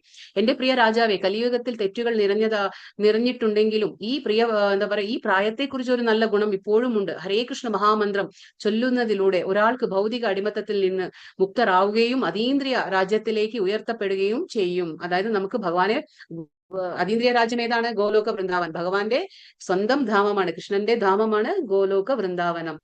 അതിലേക്ക് നമുക്ക് ഉയർത്തപ്പെടാൻ കഴിയും. എങ്ങനെ? ഹരിനാമം ഉച്ചരിച്ചുകൊണ്ട് മാത്രം. വീണ്ടും അതന്നെ റെഫറൻസ് ആണ് പറയുന്നത് ഇവിടെ.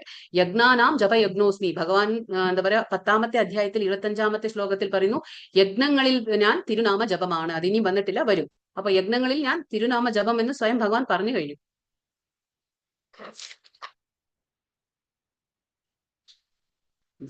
ഇവിടെ പറയുന്നു, എന്റെ ഭഗവാനെ, ദൈവത്തിന്റെ പരമോന്നത വ്യക്തിത്വമേ, അങ്ങയുടെ വിശുദ്ധ നാമത്തിൽ ജീവനുള്ള സത്തയ്ക്ക് എല്ലാ ഭാഗ്യവും ഉണ്ട്. അതിനാൽ അങ്ങേക്ക് കൃഷ്ണ, ഗോവിന്ദ എന്നിങ്ങനെ നിരവധി പേരുകളുണ്ട്. അങ്ങയുടെ എല്ലാ കഴിവുകളും ആ പേരുകളിൽ നിക്ഷേപിച്ചിട്ടുണ്ട്.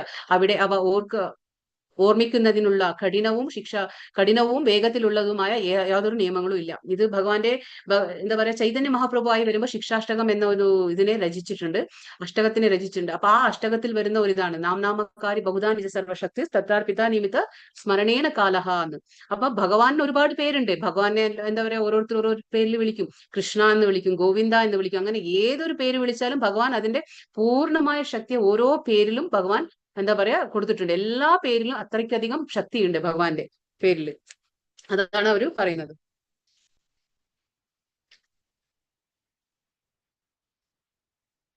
അപ്പൊ നമ്മളിപ്പോ ഈ പേരിന്റെ ഹരേ കൃഷ്ണ മന്ത്രത്തിന്റെ കാര്യം പറഞ്ഞു. ഹരേ കൃഷ്ണ മന്ത്രത്തിൽ എന്താണ് ഹരേ കൃഷ്ണ കൃഷ്ണ കൃഷ്ണ ഹരേ ഹരേ ഹരേ രാമ രാമ രാമ ഹരേ ഹരേ എന്ന് പറഞ്ഞു. അപ്പൊ ഹരേ കൃഷ്ണ എന്ന് പറയുമ്പോൾ നമ്മൾ എന്താണ് അവിടെ ഹരേ എന്ന് പറഞ്ഞാൽ ഭഗവാന്റെ 3 ശക്തികളുണ്ട്.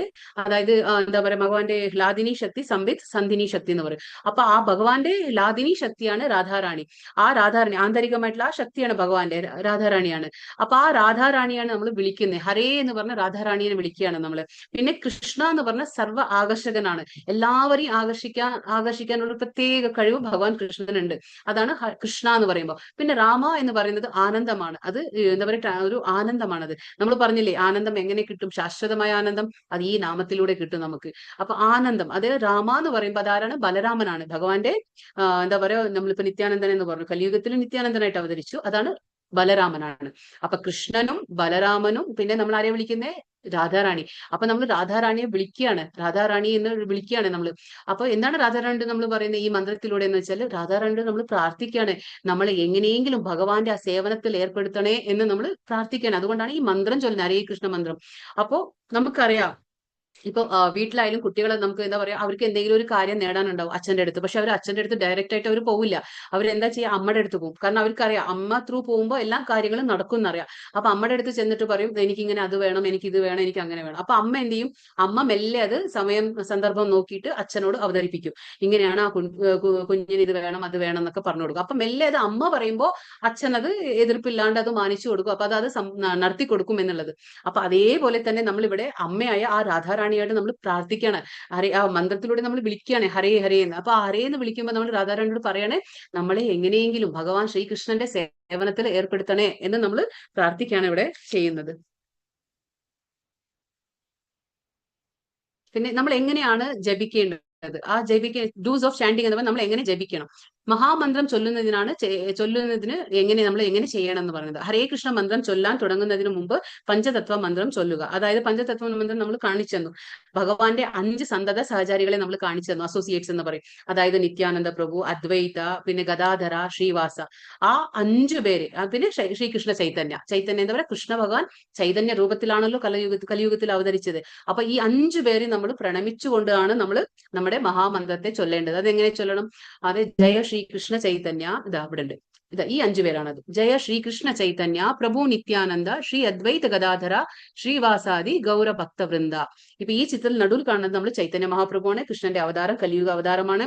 അതിന്റെ തൊട്ടപ്പുറത്ത് വലത് സൈഡ് കാണുന്നത് നമ്മൾ നിത്യാനന്ദ പ്രഭുവാണ്, അതായത് ബലരാമനാണ്. അതിന്റെ താഴെ കാണുന്നത്, അതിന്റെ തൊട്ടടുത്ത് കാണുന്നത് നമ്മൾ അദ്വൈത ആചാര്യ എന്ന് പറയും. അതായത് എന്താ പറയാ ശിവനും പിന്നെ എന്താ പറയാ വിഷ്ണുവിന്റെ അവതാരമാണ്. പിന്നെ കാണുന്നത് ഈ ഇടത്തെ സൈഡ്, ഭഗവാന്റെ ഇടത് സൈഡ് കാണുന്നത് ഗദാധര പണ്ഡിത്, അതായത് രാധാറാണിയാണ്. രാധാറാണിന്റെ തൊട്ടടുത്ത് നിൽക്കുന്നത് ശ്രീവാസ് പണ്ഡിത്, അതായത് ശ്രീവാസാരായണ ശ്രീവാസാചാര്യ.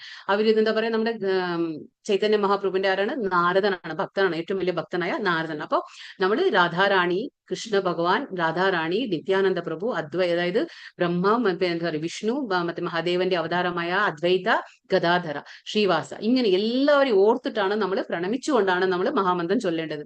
ഈ മന്ത്രം ചൊല്ലിട്ട് അപ്പൊ പിന്നെ എന്താണ് മന്ത്രം ജപിക്കുക. അപ്പൊ എന്താ മഹാമന്ത്രം ചൊല്ലുന്നതായി ചെയ്യേണ്ടത് എന്താണ്, മന്ത്രം ശ്രവിക്കുക, മന്ത്രം കേൾക്കാൻ ഉച്ചത്തിൽ. അതെങ്ങനെയാണ്, നമ്മളിപ്പോ മന്ത്രം ചൊല്ലുമ്പോൾ മനസ്സുകൊണ്ടല്ല, നമുക്ക് അത്ര പരിശുദ്ധമായിട്ട് നമ്മൾ ആയിട്ടില്ല. അപ്പൊ നമ്മൾ എന്താണ്, നമ്മൾ ഈ വാഗൊണ്ട് നമ്മൾ പറയുന്ന മന്ത്രം നമ്മൾ ചെവി കൊണ്ട് നമ്മൾ കേൾക്കണം. അതായത് ഹരേ കൃഷ്ണ അങ്ങനെ ആ ഒരു ഇതിലാണ് പറയുന്നത്. അല്ലെങ്കിൽ മനസ്സുകൊണ്ട് നമ്മൾ പറയുമ്പോൾ നമ്മൾ കേൾക്കുന്നില്ല. അപ്പൊ നമ്മൾ കുറച്ച് എന്താ പറയാ ഉച്ചത്തിൽ വേണം മന്ത്രം ചൊല്ലാൻ. പിന്നെ ഓരോ പേരും വ്യക്തമായി ഹരേ കൃഷ്ണ രാമ എന്ന് ഉച്ചരിക്കുക. അതായത് നമ്മൾ പൂർണ്ണമായിട്ടും പറയണം. അത് ധൃതിയിലോ തിരക്ക് പിടിച്ചോ നമ്മൾ ചൊല്ലാൻ പാടില്ല. അതായത് ഹരേ രാമ ഹരേ കൃഷ്ണ എന്നുള്ളത് അത് നമ്മൾ ശരിക്കും നമ്മൾ ഉച്ചരിച്ചിട്ടുണ്ടാവണം. പിന്നെ ആദരവോടെ ഭക്തിയോടെ മന്ത്രിക്കുക. അതായത് നമ്മൾ റെസ്പെക്ട് വേണം. നമുക്ക് മഹാമന്ത്രം ചൊല്ലുമ്പോൾ നമ്മൾ എന്തോ കളി തമാശയിലൂടെ നമ്മൾ അത് ചെയ്യാൻ പാടില്ല. ഭക്തിയോടെ മന്ത്രിക്കുക. കാരണം എന്താണെന്ന് വെച്ചാൽ ഭഗവാൻ, നമ്മൾ പറയും ഭഗവാൻ വേറെയല്ല, ഭഗവാന്റെ നാമങ്ങൾ വേറെയല്ല. ഭഗവാൻ നമ്മൾ മന്ത്രം ചൊല്ലാൻ ഇരിക്കുമ്പോൾ ഭഗവാൻ നേരിട്ട് അവിടെ വന്ന് പ്രത്യക്ഷപ്പെടും എന്നാണ് പറയുന്നത്. അപ്പൊ അത്രയും ശ്രദ്ധയോടെ വേണം നമുക്ക് നാമം ജപിക്കാൻ. കാരണം എന്താണെന്ന് വെച്ചാൽ നമ്മൾ മന്ത്രം, ഇപ്പൊ നമ്മൾ നമ്മുടെ വീട്ടിലേക്ക് ഒരു ഗസ്റ്റിനെ വിളിച്ച് നമ്മുടെ വീട്ടിലേക്ക് അവർ വരുമ്പോൾ നമ്മൾ ആ ഗസ്റ്റിനെ ഇരുത്തിക്കൊണ്ട് നമ്മൾ അവരെ മാനിക്കാണ്ട്, നമ്മൾ അവരെ എന്താ പറയാ ഒരു തരത്തിൽ അവരെ അവരെ ഒന്നും റെസ്പെക്ട് കൊടുക്കാണ്ട് നമ്മൾ നമ്മുടെ കാര്യങ്ങൾ ചെയ്തുകൊണ്ടിരിക്കുമ്പോൾ അത് അവർക്ക് ഇഷ്ടപ്പെടുമോ? ഇല്ല. അതേപോലെ തന്നെ ഭഗവാൻ പ്രത്യക്ഷപ്പെടും അവിടെ. അപ്പൊ ആ ഭഗവാൻ പ്രത്യക്ഷപ്പെടുമ്പോൾ നമ്മൾ അവിടെ ഭഗവാനെ നമ്മൾ ഇൻസൾട്ട് ചെയ്യാൻ, അപമാനിക്കാൻ പാടില്ല. അപ്പൊ അതാണ് പറയുന്നത്, മന്ത്രം ചൊല്ലുമ്പോൾ ഭഗവാൻ അവിടെ പ്രത്യക്ഷപ്പെടും. കാരണം എന്താന്ന് വെച്ചാല് ചൈതന്യ ചരിതാമൃതത്തിൽ ഒരു ശ്ലോകം പറയുന്നുണ്ട്, നാമചിന്താമണി കൃഷ്ണ ചൈതന്യ രസവിഗ്രഹ പൂർണ്ണ ശുദ്ധോ നിത്യമുക്തോ അഭിന്നത്വം നാമനാമിനോ. അതായത് ഭഗവാൻ വേറെയല്ല, ഭഗവാന്റെ എന്താ പറയാ നാമം വേറെയല്ല. ഇപ്പൊ ഞാൻ കൃഷ്ണ എന്ന് വിളിക്കുമ്പോൾ അവിടെ ആ കൃഷ്ണന്റെ ആ പേര് വേറെയല്ല, കൃഷ്ണ ഭഗവാൻ വേറെയല്ല, രണ്ടും ഒന്ന് തന്നെയാ. അതുകൊണ്ടാണ് പറയുന്നത് നമ്മൾ നാമം ജപിക്കുമ്പോൾ അവിടെ ഭഗവാൻ പ്രത്യക്ഷപ്പെടും. അപ്പൊ ആ ഭഗവാനെ നമ്മൾ അപമാനിക്കരുത്. അതുകൊണ്ടാണ് ശ്രദ്ധയോടെ നമ്മൾ ചെയ്യണം. നിങ്ങൾക്ക് ഏത് സ്ഥലത്തും ജപം ചെയ്യാം, ഇരിക്കുകയോ നടക്കുകയോ ഏത് ദിശയിലും എന്താ പറയാ അഭിമുഖീകരിച്ച് ഞങ്ങൾക്ക് ജപം ചെയ്യാം. അല്ലാണ്ട് നമ്മൾ പറയാൻ പറ്റില്ല നമുക്ക് കിഴക്കോട്ട് തന്നെ ഇരിക്കണം, പടിഞ്ഞാട്ട് ഇരിക്കണം, അങ്ങനെ ഒന്നുമില്ല. ഏത് ദിശയിലും വേണമെങ്കിൽ നമുക്ക് ഇരുന്നിട്ടോ നടന്നിട്ടോ. ചിലപ്പോൾ ഒരുപാട് ജോലി തിരക്കുണ്ടാവും, ഓഫീസിൽ പോകാണ്ടാവും, പണി ഉണ്ടാവും. അപ്പൊ ഓഫീസിലായാലും നടന്നിട്ടായാലും നമുക്ക് ജപം ചെയ്യാം. കാരണം ചെയ്യുക എന്നുള്ളതാണ് ഇമ്പോർട്ടന്റ്. അല്ലാണ്ട് നമുക്ക് ദിശ നോക്കിയിട്ട് ഞാൻ സമയം നോക്കി, സന്ദർഭം നോക്കി, മുഹൂർത്തം നോക്കി അങ്ങനെയൊന്നും ആവശ്യമില്ല. അപ്പൊ അങ്ങനെ ഒരു നിയമങ്ങളില്ലാന്ന് ചൈതന്യ പ്രഭു തന്നെ നേരത്തെ പറഞ്ഞു. നിങ്ങൾക്ക് എപ്പോൾ വേണമെങ്കിലും മഹാമന്ത്രം ചൊല്ലാം. ഇന്ന സമയമൊന്നുമില്ല.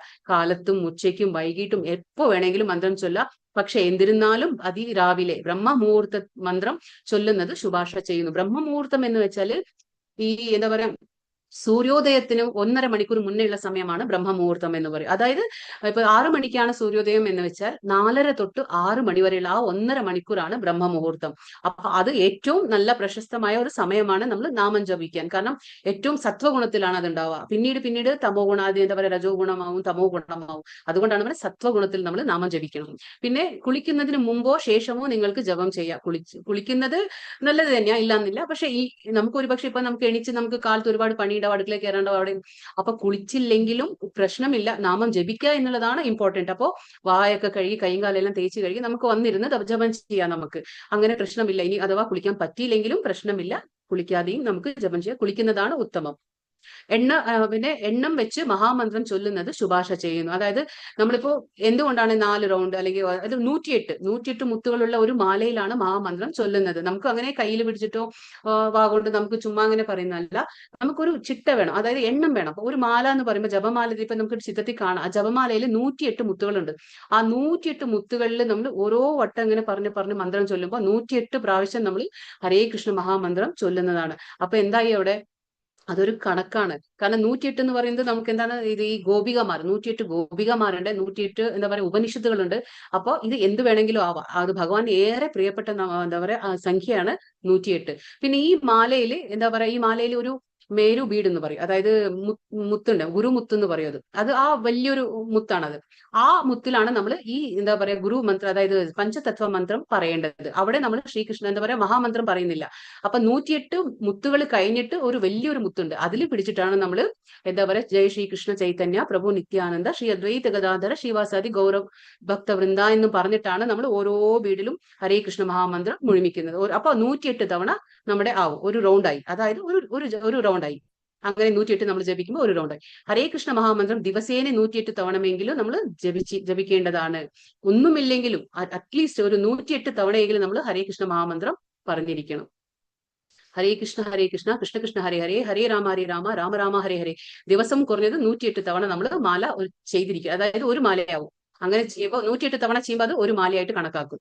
അതെങ്കിലും നമ്മൾ ചെയ്തിരിക്കും. പിന്നെ എന്തൊക്കെ ചെയ്യാൻ പാടില്ല, ചാന്റിങ് നമ്മൾ ഈ ജപിക്കുമ്പോൾ എന്തൊക്കെ ചെയ്യാൻ പാടില്ല, അതായത് മഹാമന്ത്രത്തിന്റെ ഒരു ഭാഗം മാത്രം ചൊല്ലരുത്. അതായത് ഹരേ കൃഷ്ണ 2 വട്ടമുണ്ട്, പക്ഷെ ഹരേ കൃഷ്ണ എന്ന് പറഞ്ഞിട്ട് പിന്നെ ഹരേ രാമ അതിലേക്ക് കടക്കുക, അങ്ങനെ ചെയ്യരുത്. അതങ്ങനെ ചെയ്യാണ്ട് അത് മുഴുമിക്കണം. നമ്മൾ ആ മന്ത്രത്തെ മുഴുമിക്കണം. അത് പകുതിയാക്കിയിട്ട് നമ്മൾ ഇടരുത്.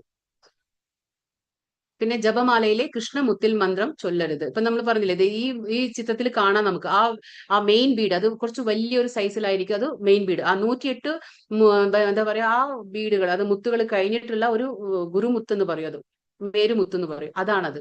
അതിൽ നമ്മൾ ഹരേ കൃഷ്ണ മന്ത്രം ചൊല്ലരുത്. പിന്നെ പുസ്തകമോ പത്രമോ വായിക്കുമ്പോൾ ഒരാൾ മന്ത്രം ചൊല്ലരുത്. TV, മൊബൈൽ തുടങ്ങിയവ കാണുമ്പോൾ ഒരാൾ മന്ത്രം ചൊല്ലരുത്. എങ്ങനെയൊക്കെ ചൊല്ലാൻ പാടില്ല എന്നുള്ളതാണ് പറയുന്നത്. നമ്മൾ ഒരു കയ്യിൽ പുസ്തകം വായിച്ചുകൊണ്ടിരിക്കുന്നു, ഒരു കയ്യിൽ ജപം ചെയ്തുകൊണ്ടിരിക്കുന്നു, ഒരു കയ്യിൽ നമ്മൾ ടി വി നോക്കിക്കൊണ്ടിരിക്കുന്നു, ഒരു കയ്യിൽ ജപം ചെയ്തുകൊണ്ടിരിക്കുന്നു, പിന്നെ മൊബൈൽ നോക്കിക്കൊണ്ടിരിക്കുന്നു, ഒരു കയ്യിൽ നമ്മൾ ജപം ചെയ്തുകൊണ്ടിരിക്കുക. ഇങ്ങനെയൊന്നും നമ്മൾ ചെയ്യാൻ പാടില്ല. പിന്നെ നാമജപത്തിന്റെ ഗുണങ്ങൾ. അപ്പൊ നാമജപം എന്ന് പറഞ്ഞാൽ നമുക്ക് സങ്കീർത്തനം വീട്ടിൽ തന്നെ ഇരുന്നുകൊണ്ട് നമ്മളിപ്പം ഫാമിലിയിൽ ഒരു 4 പേരുണ്ടെങ്കിൽ 4 പേരും ഇരുന്ന് ജപം ചെയ്യുന്നത് സങ്കീർത്തനമായിട്ട് മാറും. നമ്മൾ 4 പേര് ഒരുമിച്ചിരുന്ന് നമ്മൾ ഭഗവാന്റെ കീർത്തനങ്ങൾ ചൊല്ലി നമ്മൾ ഹരിനാമജപം ഒരുമിച്ച് ചെയ്യുമ്പോൾ അത് സങ്കീർത്തനമായിട്ട് മാറും. നാമജപത്തിന്റെ ഗുണങ്ങൾ എന്ന് പറയുമ്പോൾ നമ്മൾ പറഞ്ഞു 108 പ്രാവശ്യം ചൊല്ലുമ്പോൾ അത് ഒരു മാലയായി. അങ്ങനെ 4 മാല ചെയ്യുമ്പോൾ എന്താണ് സംഭവിക്കുന്നത്? 4 മാല ചെയ്യുമ്പോൾ സമാധാനം നേടും, സമാധാനം കിട്ടും നമ്മുടെ ജീവിതത്തിൽ. പിന്നെ അത് നമ്മൾ 8 മാലയായിട്ട് നമ്മൾ ചെയ്യുമ്പോൾ എന്താണ്? നമുക്ക് ഊർജ്ജം വരും, ശക്തി വരും എന്ന് പറയും. പിന്നെ 16 മാലയിലേക്ക് നമ്മൾ എത്തുമ്പോൾ എന്താണ് സംഭവിക്കുന്നത്? നമ്മൾ ആധ്യാത്മികതയിൽ നമുക്ക് പുരോഗതിക്കണം, അല്ലെങ്കിൽ നമുക്ക് മുന്നോട്ട് പോകണം എന്ന് ആഗ്രഹിക്കുന്നവർക്ക് അത് വളരെയധികം ഇതാണ്, ഇമ്പോർട്ടന്റ് ആണ്. 16 മാലകൾ നമ്മൾ ദിവസേന ജപിക്കുക എന്നുള്ളത്. അപ്പൊ നമുക്ക് എന്താ കിട്ടുക? മനസ്സമാധാനം, യഥാർത്ഥ സന്തോഷം. നമ്മൾ പറയാറില്ലേ, ആദ്യത്തെ ചാപ്റ്ററിൽ ഞാൻ പറഞ്ഞു എല്ലാവരും സന്തോഷത്തിന്റെ, അതായത് ആനന്ദത്തിന്റെ പുറകിലാണ്.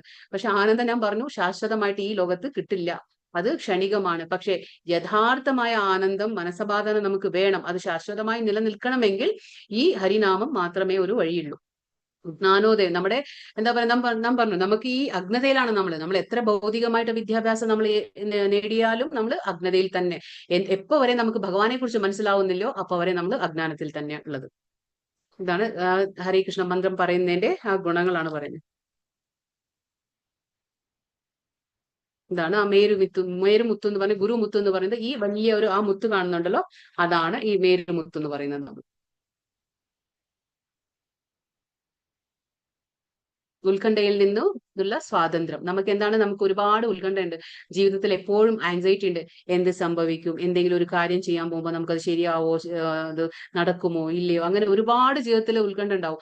അതെല്ലാം ശാന്തമാകും, മനസ്സും ശാന്തമാകും. അപ്പൊ നമ്മുടെ ഒരുപാട് പ്രശ്നങ്ങൾക്കൊരു പരിഹാരമായിട്ട് ഇത് വരും. ഹരേ കൃഷ്ണ മഹാമന്ത്ര. ഹരേ കൃഷ്ണ കൃഷ്ണ കൃഷ്ണ ഹരേ ഹരേ, ഹരേ രാമ രാമ രാമ ഹരേ ഹരേ. പിന്നെ ഇവിടെ നമുക്ക് ഒരു കഥ എന്ന് വെച്ചാൽ, ശിവൻ എപ്പോഴും തപസ് ചെയ്തുകൊണ്ടിരിക്കുമ്പോൾ പാർവതി ചോദിക്കണം എപ്പോഴും ഈ കണ്ണടച്ചിട്ട് എന്താണ് ധ്യാനിക്കുന്നത്, എന്താണ് തപസ് ചെയ്യുന്നത് എന്ന് പാർവതി ചോദിക്കും. അപ്പൊ ശിവൻ പറയാണ്, ഞാൻ രാമമന്ത്രം ചൊല്ലാണ്. കാരണം എന്താണെന്ന് വെച്ചാല് നമുക്കറിയാം ശ്രീരാമ രാമ രാമേതി, അതറിയാം നമുക്ക്. അപ്പൊ എന്താണ് ഈ ശിവൻ പറഞ്ഞു കൊടുക്കാണ്, ഞാൻ ഒരു രാമമന്ത്രം ചൊല്ലുന്നത്. എന്തുകൊണ്ടാന്ന് വെച്ചാൽ ഒരു വട്ടം നമ്മൾ രാമ എന്ന് പറയുമ്പോൾ എന്താണ്? ഒരു വട്ടം നമ്മൾ വിഷ്ണു സഹസ്രനാമം ചൊല്ലിയതിന്റെ തുല്യമായി. പക്ഷെ അതേപോലെ ഒരു വട്ടം നമ്മൾ കൃഷ്ണ എന്ന് പറഞ്ഞാല് ആ കൃഷ്ണ എന്ന് വിളിക്കുമ്പോൾ 3 തവണ നമ്മൾ രാമ എന്ന് വിളിച്ചതിന്റെ തുല്യമായി. അപ്പൊ എന്തായി? ഒരു പ്രാവശ്യം നമ്മൾ കൃഷ്ണ എന്ന് വിളിച്ചാൽ എന്തായി? 3 തവണ നമ്മൾ വിഷ്ണു സഹസ്രനാമം ചൊല്ലിയതിന്റെ ഫലം ലഭിക്കുകയാണ്. അപ്പൊ അത്രമാത്രം പ്രാശസ്ത്യമുണ്ട്, പ്രാധാന്യമുണ്ട് നമ്മുടെ ഹരേ കൃഷ്ണ മഹാമന്ത്രത്തിന്. 16 അക്ഷരങ്ങളുടെ 16 എണ്ണം നമുക്ക് കാണാം. ഹരേ കൃഷ്ണ കൃഷ്ണ കൃഷ്ണ ഹരേ ഹരേ, ഹരേ രാമ രാമ രാമ. അപ്പൊ എത്ര തവണ രാമ വരുന്നു, എത്ര തവണ കൃഷ്ണൻ വരുന്നു. അപ്പൊ എത്ര ഒരു വട്ടം കൃഷ്ണ എന്ന് പറയുമ്പോഴത്തേക്ക് അതിന്റെ ഇത് നമുക്ക് അറിയാൻ പറ്റും എത്രമാത്രം പുണ്യമുണ്ട് എന്നുള്ളത്. അപ്പൊ ഇവിടെ ഭഗവാൻ ശിവൻ പറയാണ്, ഞാൻ ഈ രാമ എന്ന് വിളിക്കുകയാണ്. കാരണം പ്രളയം സംഭവിക്കുമ്പോൾ എന്താണ്? ഈ പ്രളയം സംഭവിക്കുമ്പോൾ പ്രളയത്തിലെല്ലാം ഇതായി നശിച്ചു പോകുമ്പോഴും എന്താ പറയാ, നമ്മുടെ പരമശിവൻ എന്താ നശിക്കുന്നില്ല. ശിവൻ എന്താ സംഭവിക്കുന്നത്? പ്രളയം സംഭവിക്കുമ്പോൾ ശിവൻ എന്താ നിദ്രയിലേക്ക് പോവാണ്. ശിവൻ നിദ്രയിലേക്ക് പോയി പിന്നെ പ്രളയമെല്ലാം കഴിഞ്ഞ് വീണ്ടും സൃഷ്ടി സംഭവിക്കുമ്പോൾ വീണ്ടും ശിവൻ വരികയാണ്. അപ്പൊ ശിവൻ അതേപോലെ വീണ്ടും വരികയാണ്. അപ്പൊ അതുകൊണ്ടാണ് എന്താ പറയാ, പാർവതി ശിവനോട് ചോദിച്ചപ്പോൾ ശിവൻ പറഞ്ഞത് എപ്പോഴും നമുക്ക് കാണാം, ശിവനെ എപ്പോഴും എന്താ പറയാ, ആ തപസ് ചെയ്യുന്ന ആ ഒരു മുദ്രയിലാണ് നമുക്ക് കാണാൻ കഴിയുന്നത്. അപ്പോ പരമശിവൻ പോലും നമ്മൾ ആരെയാണ് വിളിക്കുന്നത്? ആ ഭഗവാന്റെ പേരാണ് വിളിക്കുന്നത്. അപ്പോ നമുക്ക് മനസ്സിലാക്കാം അതിന്റെ പ്രാശസ്ത്യം എന്താണ്, ഇമ്പോർട്ടൻസ് എന്താണെന്ന്. ഹരേ കൃഷ്ണ കൃഷ്ണ കൃഷ്ണ ഹരേ ഹരേ, ഹരേ രാമ രാമ രാമ ഹരേ ഹരേ. വാഞ്ചാ കൽപതരുഭ്യശ്ച കൃപാ സിന്ധുഭ്യോ ഏവ ച പതിതാനാം പാവനേഭ്യോ വൈഷ്ണവേഭ്യോ നമോ നമഃ. അനന്ത കോടി വൈഷ്ണവവൃന്ദ കി ജയ്, ശ്രീല പ്രഭുപാദ കി ജയ്. ഹരേ കൃഷ്ണ. ഹരേ കൃഷ്ണ എല്ലാവർക്കും.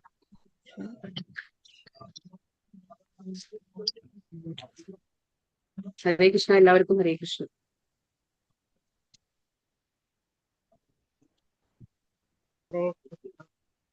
ഹരേ കൃഷ്ണ. മാതാജി അറ്റൻഡൻസ് ലിങ്ക് ഇട്ടിട്ടില്ലയോ ഇന്ന്? അതെ, മാതാജി ഇട്ടിട്ടില്ലേ? ഇല്ല.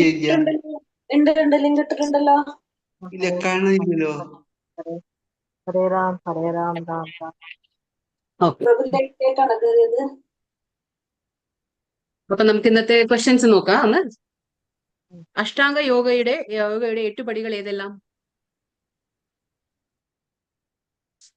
ഏതെല്ലാണ്?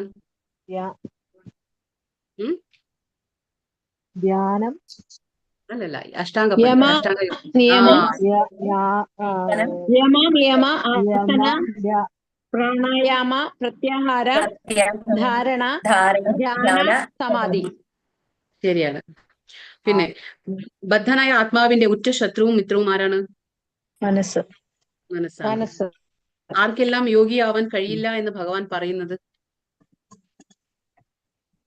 വളരെ കൂടുതൽ ഭക്ഷണം കഴിക്കുകയും തീരെ കുറച്ച് കഴിക്കുകയും ഉറങ്ങാതിരിക്കുകയും കൂടുതൽ ഉറങ്ങുകയും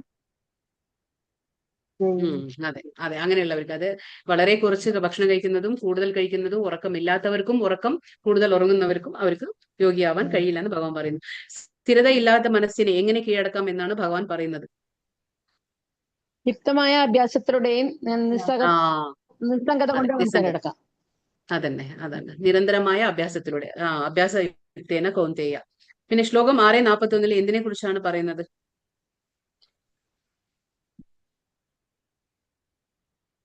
6:41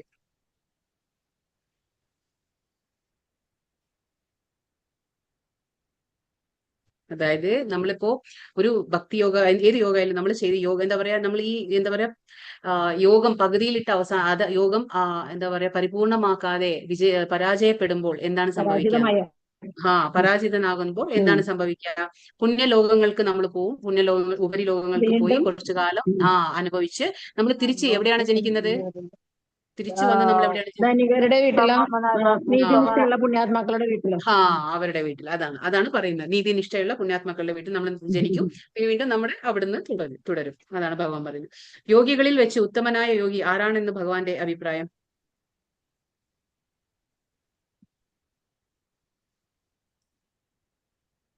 അതായത് പൂർണ്ണ വിശ്വാസത്തോടെ എപ്പോഴും ഭഗവാനെ ഓർത്ത് ധ്യാനിച്ച് അതെ പറയില്ലേ, യോഗി നാമപി സർവേഷാം മദ്ഗതേൻ അന്തരാത്മന എന്ന് പറയും. അതായത് പൂർണ്ണ വിശ്വാസത്തോടെ എപ്പോഴും ദിവ്യ സേവനങ്ങളിൽ ഏർപ്പെടുന്ന ഒരാൾ, എപ്പോഴും ഭഗവാനെ ധ്യാനിച്ച്. പിന്നെ പഞ്ചതത്വ മഹാമന്ത്രം എന്താണ്?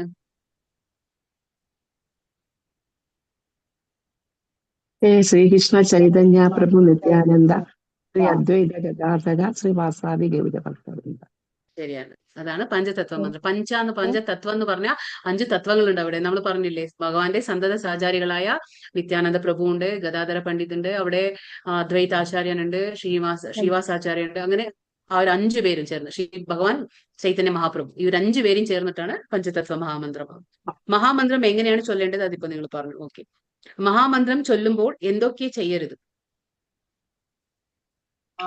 ഒരു ഭാഗം മാത്രം ചെല്ലാൻ പാടില്ല. ജപമാല കൃഷ്ണനാമത്തിന്റെ മന്ത്രം ചെല്ലരുത്. TV, മൊബൈല്, ബുക്ക് ഒക്കെ കാണുമ്പോൾ ചെല്ലാൻ പാടില്ല. അതെ അങ്ങനെ തന്നെയാ. നാമജപത്തിന്റെ ഗുണങ്ങൾ ഏതിനാ? ഒന്നുകൂടി മറ്റേ മാല ജപിച്ചുകൊണ്ട് വേണം പറയാൻ. ഹരേ രാമ ഹരേ രാമ അല്ല, ഹരേ രാമ മന്ത്രം അല്ല. കാരണം നമുക്കറിയാം, ഇപ്പൊ നമ്മളൊക്കെ കേട്ട് പഠിച്ചിട്ടുള്ളത് എന്താണ്? ഹരേ രാമ രാമ രാമ ഹരേ ഹരേ. പക്ഷെ അത് വൈദിക മന്ത്രമാണ്. ആ വൈദിക മന്ത്രത്തിന് ഒരുപാട് നിയമങ്ങളുണ്ട്.